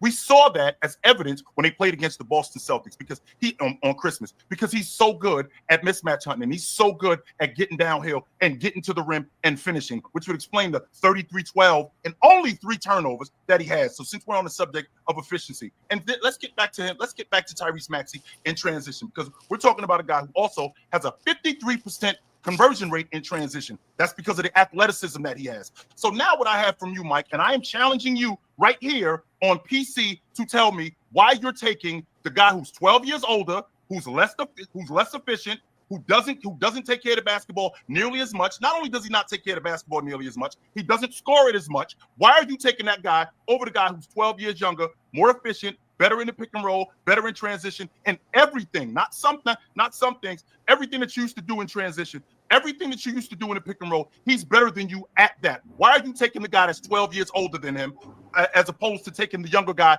today? Why are you doing that, Mike? I'm all ears. Stop that. Pause that. You keep Pause saying that. Tyrese Maxey is a All right, so I got a problem. I got a problem with that because everything that he said all up into the pick and roll, to me, I don't even think is relevant because who is Maxie running the pick and roll with? Since whatchamacallit, like it, because Joel Embiid has played how many games? I Like think maybe like what, 20 something. Yeah, but like I 20 get something that. games. I get that because that's his guard. No, I'm gonna get to my point. And as opposed to Harden, who got Zubats damn near averaging a double double almost every single night, and he already mentioned what he's doing with Powell, and Powell's scoring is going up to damn near 23, 24 a game. They got 2 20-point scorers in him and Powell, and then you got another double double guy in Zubats. So everything that, I ain't gonna lie to you, bro, like Mike, everything that Mike said in terms of like the rebuttal, in terms of how better of a floor raiser and how better of an offensive player collectively that James Harden is over Harden. I mean over Maxey. Harden is over Maxey. It's pretty on point. I think Chilltown. I don't know what Chilltown was necessarily looking at, but a lot of that stuff, going back to what Easy say, is not true. Like that, like he might be, only thing he probably really better than him and is maybe Is the transition. transition, and that's But it. no, but I'm And I saying, don't even think that's true because in transit because Harden still rebounds, Harden still throws outlets, Harden still play makes in transition as well. So I mean, but I it's can't really. what I'm saying is it's not about us agreeing with Chills. It's about, is he out debating this dude? Because it's not like he debating us, so we can't judge him I off of think because Mike we is like out his debating. tweet. I think We Mike gotta might judge be him out on debating Chill with a little bit more facts, bro. Like I don't know. I think I don't know. Chill might be on the No, he ropes in got up, this. but he no. Like I felt Mike left a lot on the table, even with the last one, with the whole thing with the match and the scoring. He said you could say, "Yo, he had scoring titles." What do you mean? Like Maxie ain't never had no scoring title. You know what I'm saying? He ain't never averaged no 33 points per game. What do you mean the old Harden? You talking about the OKC Harden? And my thing is, he could have emphasized the Houston Harden. You know what I'm saying? And said he could never We be all the know. old We all Harden. know Maxie ain't nowhere near that, bro. Right. But So what I'm saying is Mike did not say that. So you can't give Mike credit just because quote unquote Chill lied. You can't give him that credit because Mike is not debating that point. Had he made that the point, I would have gave him the round, bro. I would have said, yeah, he know what he's talking about. But I can't take away credit from Chilltown. But at the same time, too, I think one of the things I didn't like from Chilltown is the fact that he brought up the age. Like at the like you That was like valid. I think that's unfair. You kind of stepping out of bounds because the debate is right now James Harden with right now Maxi. So like if you're gonna bring the age up, then like why even like so whoever gave me Harden put me in a deficit off the rip because like you're bringing age into the factor. So like age can't have nothing to do with it at this point because now if you're gonna throw he like however old he is right now and Maxi younger, that can be like all right. Harden at his age was doing way more than Maxi. So if anything, I'm still going to take Harden because he did way more at that age than Maxi, and he progressed all the way till now. And then could tie right back into his point that he been making. Yo, this guy is a better floor raiser. No matter which way you put it, he got his team where it needs to be. Meanwhile, Maxi is struggling to get his. They not even a team right now. They not even a playoff team. They They tanking. under investigation. They under investigation, and he brought up facts to he brought up facts and points to it. Like he brought the plus minuses. He brought what the things that Harden done for the team. Like I mean, I ain't gonna lie to you, man. I'm going Mike that round, yo. Yeah, no, I, that's what's up. That's what's up. a better pick and roll player than James Harden. That is just not true.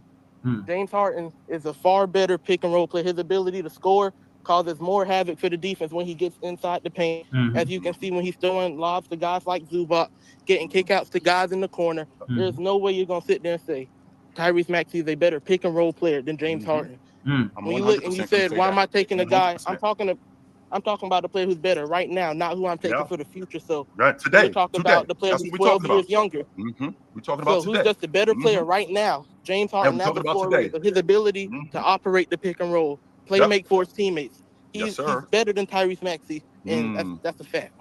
Interesting you bring that up because you brought up the numbers. Even though Tyrese Maxey at 33% per NBA.com plays in the pick and roll, and he averages 8 points a game in the pick and roll. That's more than James Harden.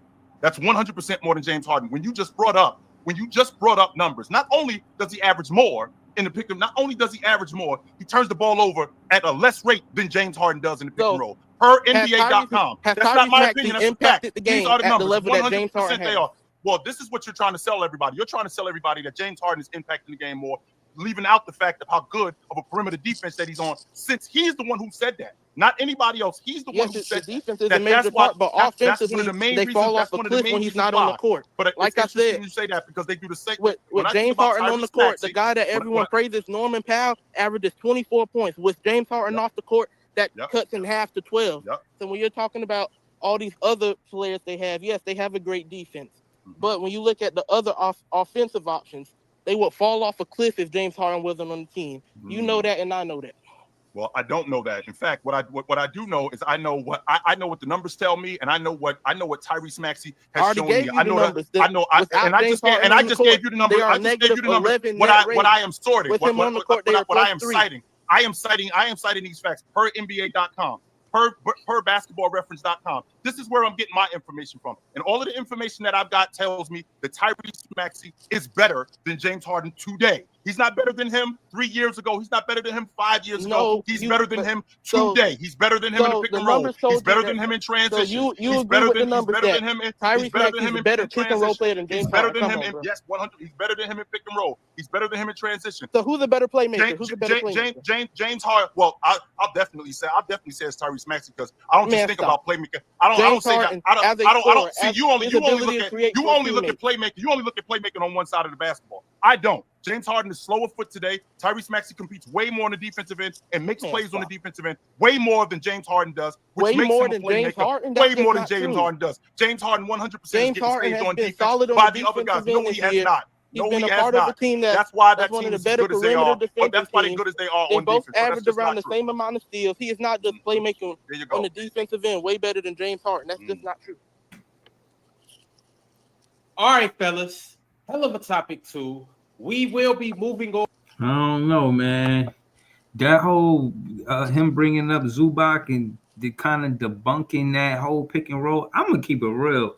I ain't never seen Maxey run a pick and roll without Embiid. And Embiid, it haven't been there too much of the season, so much in the season that he hasn't been there. That it's just like this season. I think Harden is having a better year than Maxey. So, man, Mike might have that one, man. I'm not gonna lie, bro. I ain't gonna lie, Mike might have had that. Yeah, like I give Chill round 1, man, but this shit round 2, man, I gotta go with Mike, man. So you giving Chill round 1, right? So are you giving Chill round 1? I'm actually. I think the first two topics. I mean, it's arguable. Mike might have had the first two topics. Yeah, that's what I'm saying. I'm trying to listen. I'm not even trying to say that to be funny. I just think Chill time. All right, hold on. Listen, if I'm gonna be taken serious as a judge when recapping these debates, then I have to be honest. Now, Chill definitely. See, that's the thing. When I don't like that he read out his references. I'm getting this from NBA.com. I'm getting this from. I don't like that he did that. You know what I'm saying? Like, why you do that, Chill? Like, he don't need to know that. The chat don't need to know that. You could just say that. Say it. I think Chilltown is way better than that. To point out the per NBA.com type of things. Yeah, like why you did that? I think Chilltown was that pissed off. He wanted to get this thing over with, and he Right. wanted to get him up out of there. But I think he PC under. fucking him up, man. PC fucking him up. Now he Yeah, turning savage. I think PC. I think PC. Listen, There's when you're when riders you're that around like he when you're around too much of something, bro, it could really mess your head up, bro. Like, right. I feel I his think I'm nerves is seeing it, rattled. and I think I'm seeing it. Listen, I might be talking too early, but this battle might be this might be the rise and the fall of Chilltown hoops. I'm not taking it that far, bro. I'm gonna say that the first 2 rounds, Mike might have got the best of him because the whole thing with the consistency of the Jared Allen and Evan Mobley, and for what it's worth, I hear Chilltown always speak highly of Jared Allen and Evan Mobley, specifically Evan Mobley. So, far as the counters that Chill had, somebody like Evan Mobley can guard a Porzingis. You know what I'm saying? So like I just think that Chill wasn't Mike was the better debater today. You know what I'm saying? Like I think I might I don't listen, think that's too far fetched to say. When I look back at the points that got debated and the right. points that got rebutted, I think Mike basically he saw them points and he kind of hit his target on almost everything. It's hard to debate that Maxi run a better pick and roll than Harden when Embiid is hurt. Because when they started the season, when I say they, the 76ers started the season last season, not this season, but last season when Embiid was healthy before they went to the playoffs versus the Knicks and all of that, they was cooking everything. Everybody, bro. Nobody could stop Maxi and Embiid. That was like the top duo in the Eastern Conference or maybe the NBA. But right now, I'm not gonna lie with you. It's close, but it looked like going into to round 3, it's Mike up 2-0, edging them though. But Well, it's that means there ain't no way you could win then, because it's only 3 rounds. right. It's only 3 rounds. It's what it is, man. And I So see so him. so like so. Oh, All right. God. So here's my question, right? Here's my Oh, question. man. If we get to I this gotta next watch this round, right? again. If we get to this next round, right, and Mike win 3-0, is Leaf wrong? Bro, I'm not gonna say Because Chill he no was no no no no the no no. Cause they no Breeze, you got under and I know you saw this already. Like they done made this shit like a fucking like a little meme. Like they have Chill clipped up saying he gonna murder this guy and talk about I Mars. I didn't don't see think you it. to respect me as a debater and all that type of shit. Like, but all that shit is right there, right? If the shit come back that this little nigga right here that you called that you disrespected and he didn't even show his camera, nigga. At the end, he gonna say he didn't prepare for this shit, right? He's gonna say that, right? So Listen, if hold this on, nigga come easy. out and 3-0 you, my nigga, what? Yeah, easy to agree with you on Leaf. I feel like a lot of content creators gonna come for Chill. Like if they, oh, word, you be Chill, maybe I could be Chill. Maybe he ain't that good. I think that's gonna happen. Where they gonna try him. You know what I'm saying? Now they might feel like they gonna try Or Chill. Chill gonna get trolled into oblivion, nigga. He gonna fucking have a stroke mid-air, nigga. That's what's gonna Damn. happen, bro. Nah, I don't want that He for gonna get Chill, trolled man. into oblivion, bro. You know that, I know that, Yeah, bro. they definitely fit in the troll. And the results come out this Friday. I'm gonna recap the results. That shit gonna be funny as hell. All right, let's get to the third round. Let's get to the third. But to your point, yeah, it looked like Mike going into this third round 2-0. I can't hold you easy. Real shit.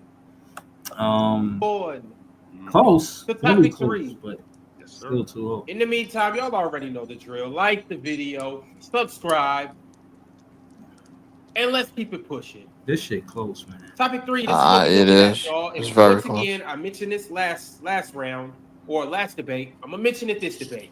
We aren't just debating the Celtics versus the Cavs or LeBron versus whoever else. We got to talk about the lower level teams too. Why? Because this is the NBA, and on the PCL, we talk ball, we talk hoops. So let's get into it, y'all. Yep. We have the Charlotte Hornets versus the Washington Wizards. The question is, now I know up here it says which team will make the playoffs first. No, the question is which one of these two teams will beat each other in a playoff series. Talk to me. Let's actually talk ball. Chilltown is on you to kick us off. And it's interesting that we got two of the worst teams in the league. And why are these teams bad? They're bad because almost everything that you're not good at, everything that you're good at, they do it the other way. But as bad as Washington is, Charlotte is worse in almost everything. Almost everything that they're worse in. I mean, we can start the conversation with how much they score. I mean, they're giving up 100 and they're scoring 109 a game. That's well below league average. This is Charlotte against Washington. They're scoring 109 a game. League average in terms of what they do on defense, Washington is scoring 118 against Charlotte. That's well above league average. I'm not going to stop, and I'm not just going to stop there. They've beaten them 4 times. And the 4 times that they've beaten them, they've averaged 118 points over that point in time. They get to the free throw line way more than they would when Charlotte is playing against anybody else. They're shooting almost 47 free throws a game against the Charlotte Hornets. They're shooting almost 24 free throws, which is more than what Charlotte gives up normally. They're giving up all of that. With all of that being said, the difference in this is the Washington Wizards bench. I can't tell you how much different the Washington Wizards bench is different than what's going on in Charlotte. And I won't bring up, I will bring up what LaMelo Ball in the three of the 4 games that he's played, he's had more turnovers than assists against the Washington Wizards. So I think that this team, Washington, would just be much better. Big Mike, take it away. All right, when looking at who would win in the playoff series, number one, the Hornets have the best player in the series. They have another guy, best player in LaMelo Ball. They have another guy, Miles Bridges, who's a really good scorer, who's super athletic, can get out, run in transition, finish at the rim. They have another guy who's a high-level scorer as well, and Brandon Miller, who's a great floor spacer and can shoot the 3. When you look at the Charlotte Hornets, they are 30th in opponent points per game. You're talking about defense. They are last in the league in opponent points per game. They are 16th in the league in rebounding. When you look at the Charlotte Hornets, they are 6th in the league in rebounding. They are top 5 in the league in offensive rebounding. They are a far better defense and rebounding team than the Washington Wizards. When you brought up they swept the season series. The regular season does not always determine who wins in the playoff series. No, it does not. We saw in 2020 the Magic won the season series against the Bucks and got smoked in the playoffs. In 2014, the Miami Heat got swept in the season series versus the Brooklyn Nets and mopped them out the playoffs. So the regular season is not the end-all, be-all determining factor of who would win in the series. Sure. When you look at who's just a better team from almost every statistical point of view, it's the Hornets, and it's not close. It's interesting you mentioned that. So in the regular season, those guys that you mentioned. Hold on. This is what I wanted to say. As soon as Mike start, he said basically that's fluff. We talking about the playoffs. That was tough. Yo, this dude, Mike, he got no slouch, bro. I don't know who this dude is, man. And I seen him in the chat. He was somebody that kept trolling on Chill in his chat and PC chat. No, but this ain't the done with the 90s, Mike. This not him. No. This is not the done with the 90s, Mike. This is Mike. This is different. I know who he is. Chat. He pops up in Chill Town's chat, and he pops up in on PC chat, and he's one of the people that constantly keep getting on Chill head about certain shit, bro. Like in Chill Town, I guess Chill Town coming into this battle got real pissed off that he matched up with him and whatever. So yeah, so like this is yo, dude. Listen, I ain't gonna lie. At first, I thought this was Mike that 90s. This done with the 90s. No, that's not him. No. But once I realized it's not, I was just listening. That's a total troll, bro. Like, and what I want to say is I like the favorites underdog, and him being an underdog. Yeah, he's not rooting for your guy Chill. You're not rooting for your guy Chill. No. Chill is the favorite. Chill is the favorite because. But you said you rooting for the underdog though. So no, I didn't say I was. I didn't say I was rooting for the underdog.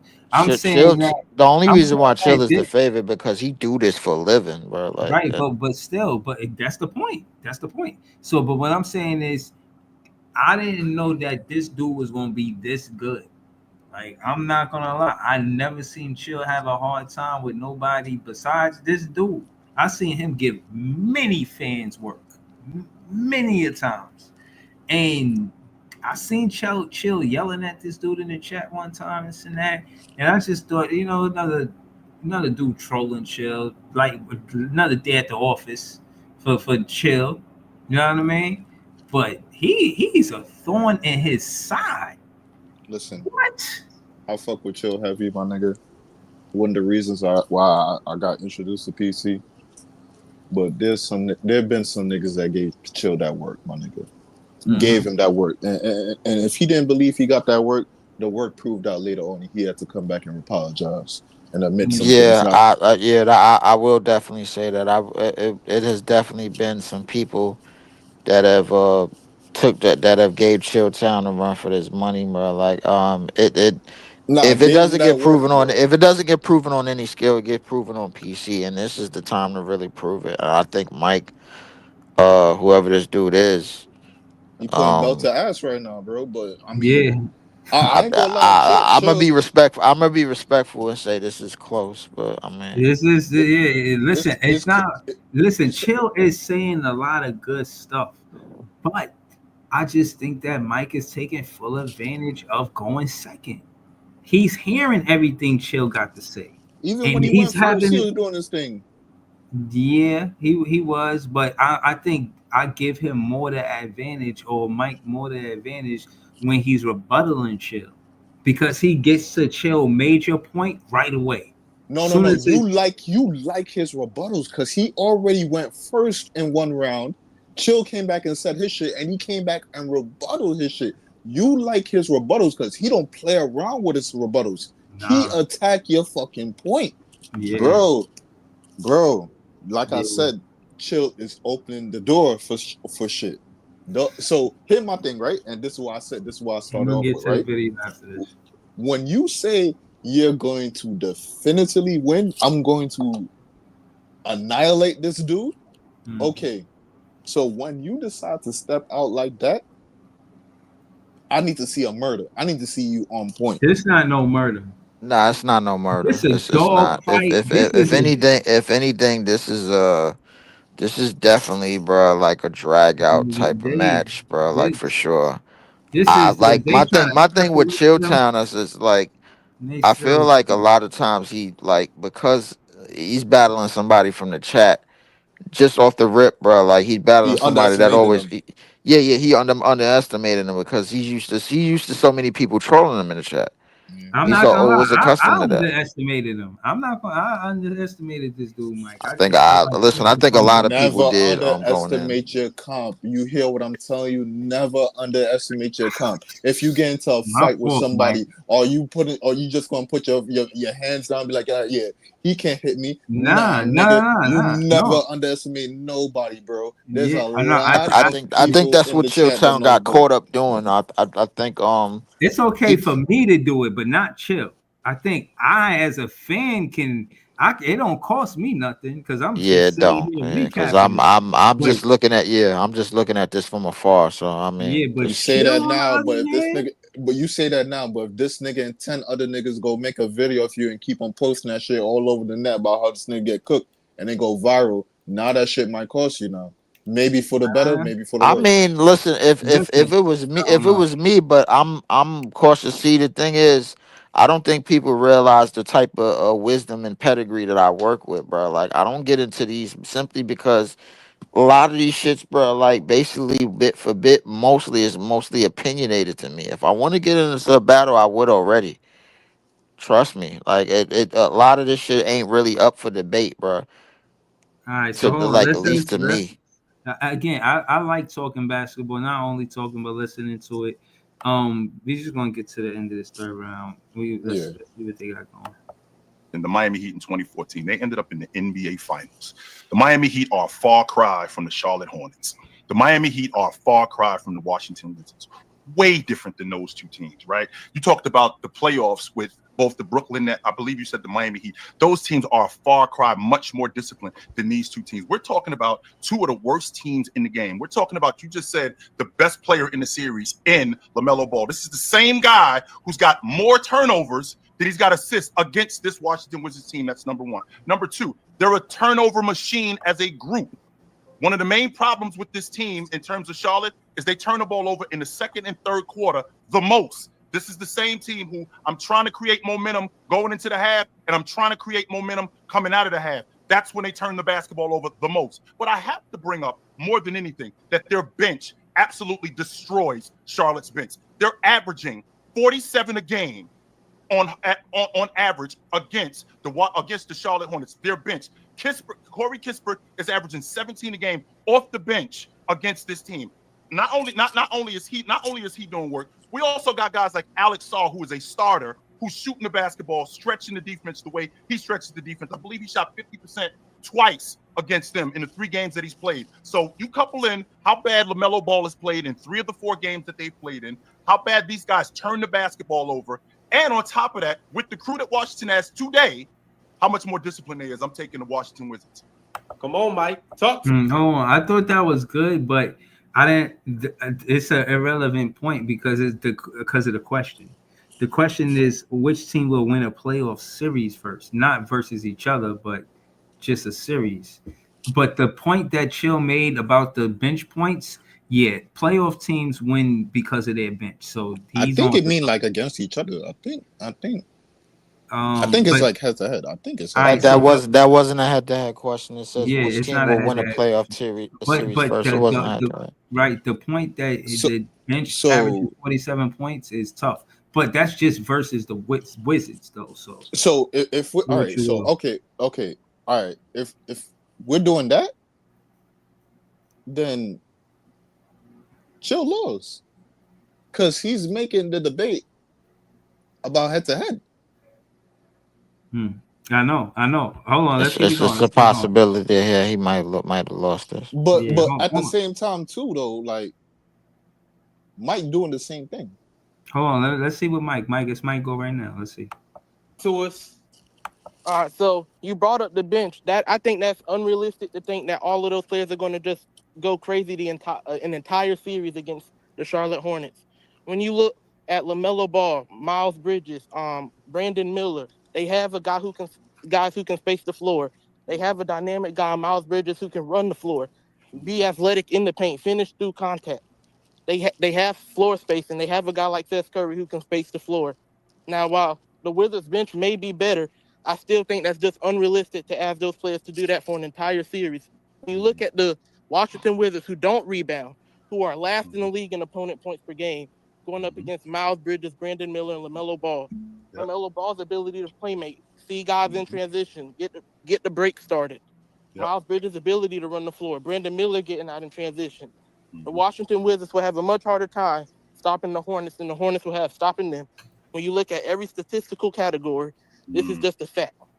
Well, the fact that you just said that, we got 3 minutes, y'all. The fact that you just said that is just not true, because again, as bad as Washington is, Charlotte is worse against them. They've gotten outscored in the second half, 54. The game that they played against them, I believe it was March 1st. They got outscored 54 to 41, 59 to 41 in the second half. 13 points from their bench. For you to say that this team that bench wouldn't be able to duplicate that, there's no reason to think that they wouldn't be able to, because Charlotte's bench doesn't give them much. Charlotte's bench is being out. So I believe Charlotte's bench is being outscored. The Wizards, who are last in the league in opponents points per game, how do you think they'll fare against the Hornets?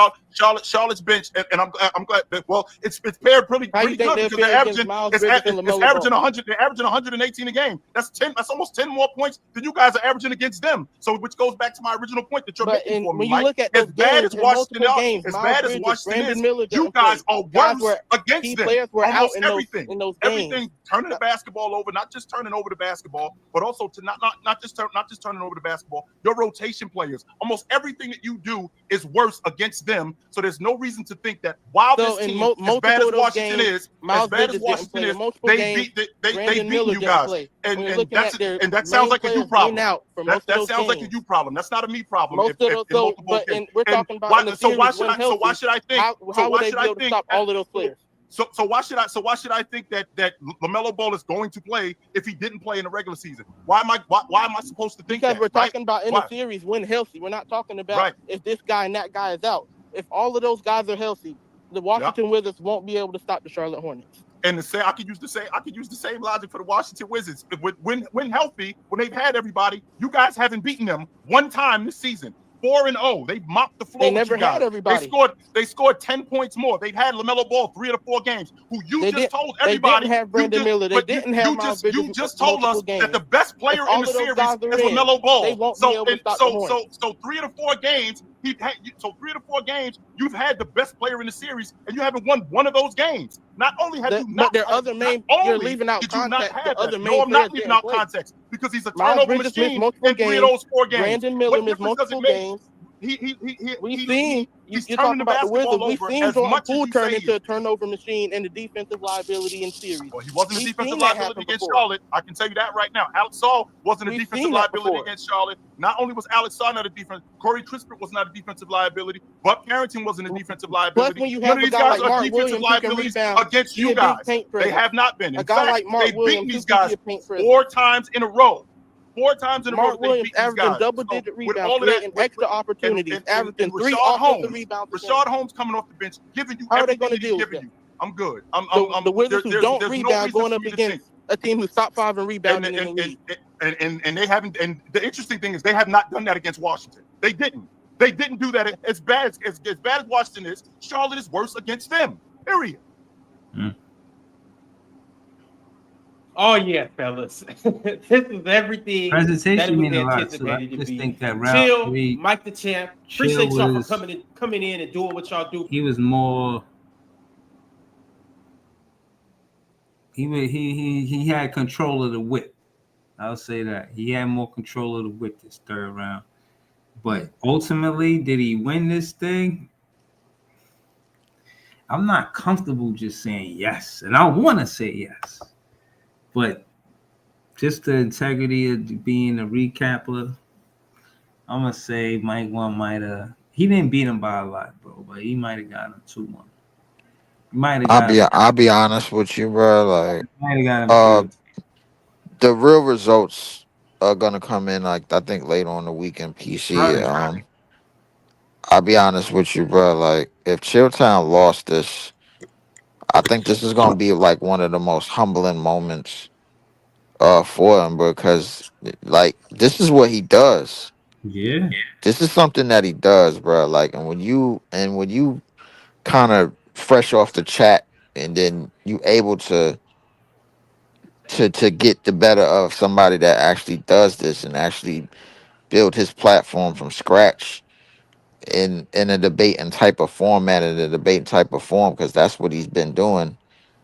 I'll be honest with you, bro. Like, this is going to be one of the most humbling experiences for Chilltown if he does this, because if he lost this, because I don't think the chat is judging this. I think they actually got a judges judging this. They got a panel of judges judging this. So this time, I don't think the chat is involved. So you can't use the goofies as an excuse. You can't. I mean, it is what it is. So I mean, All right, I don't know. All right, so I'm say for one, shout to Players Choice, shout to Big Ox, shout to Chill, subscribe to Big Ox Media on YouTube, subscribe to Chilltown Hoops on YouTube, and subscribe to Players.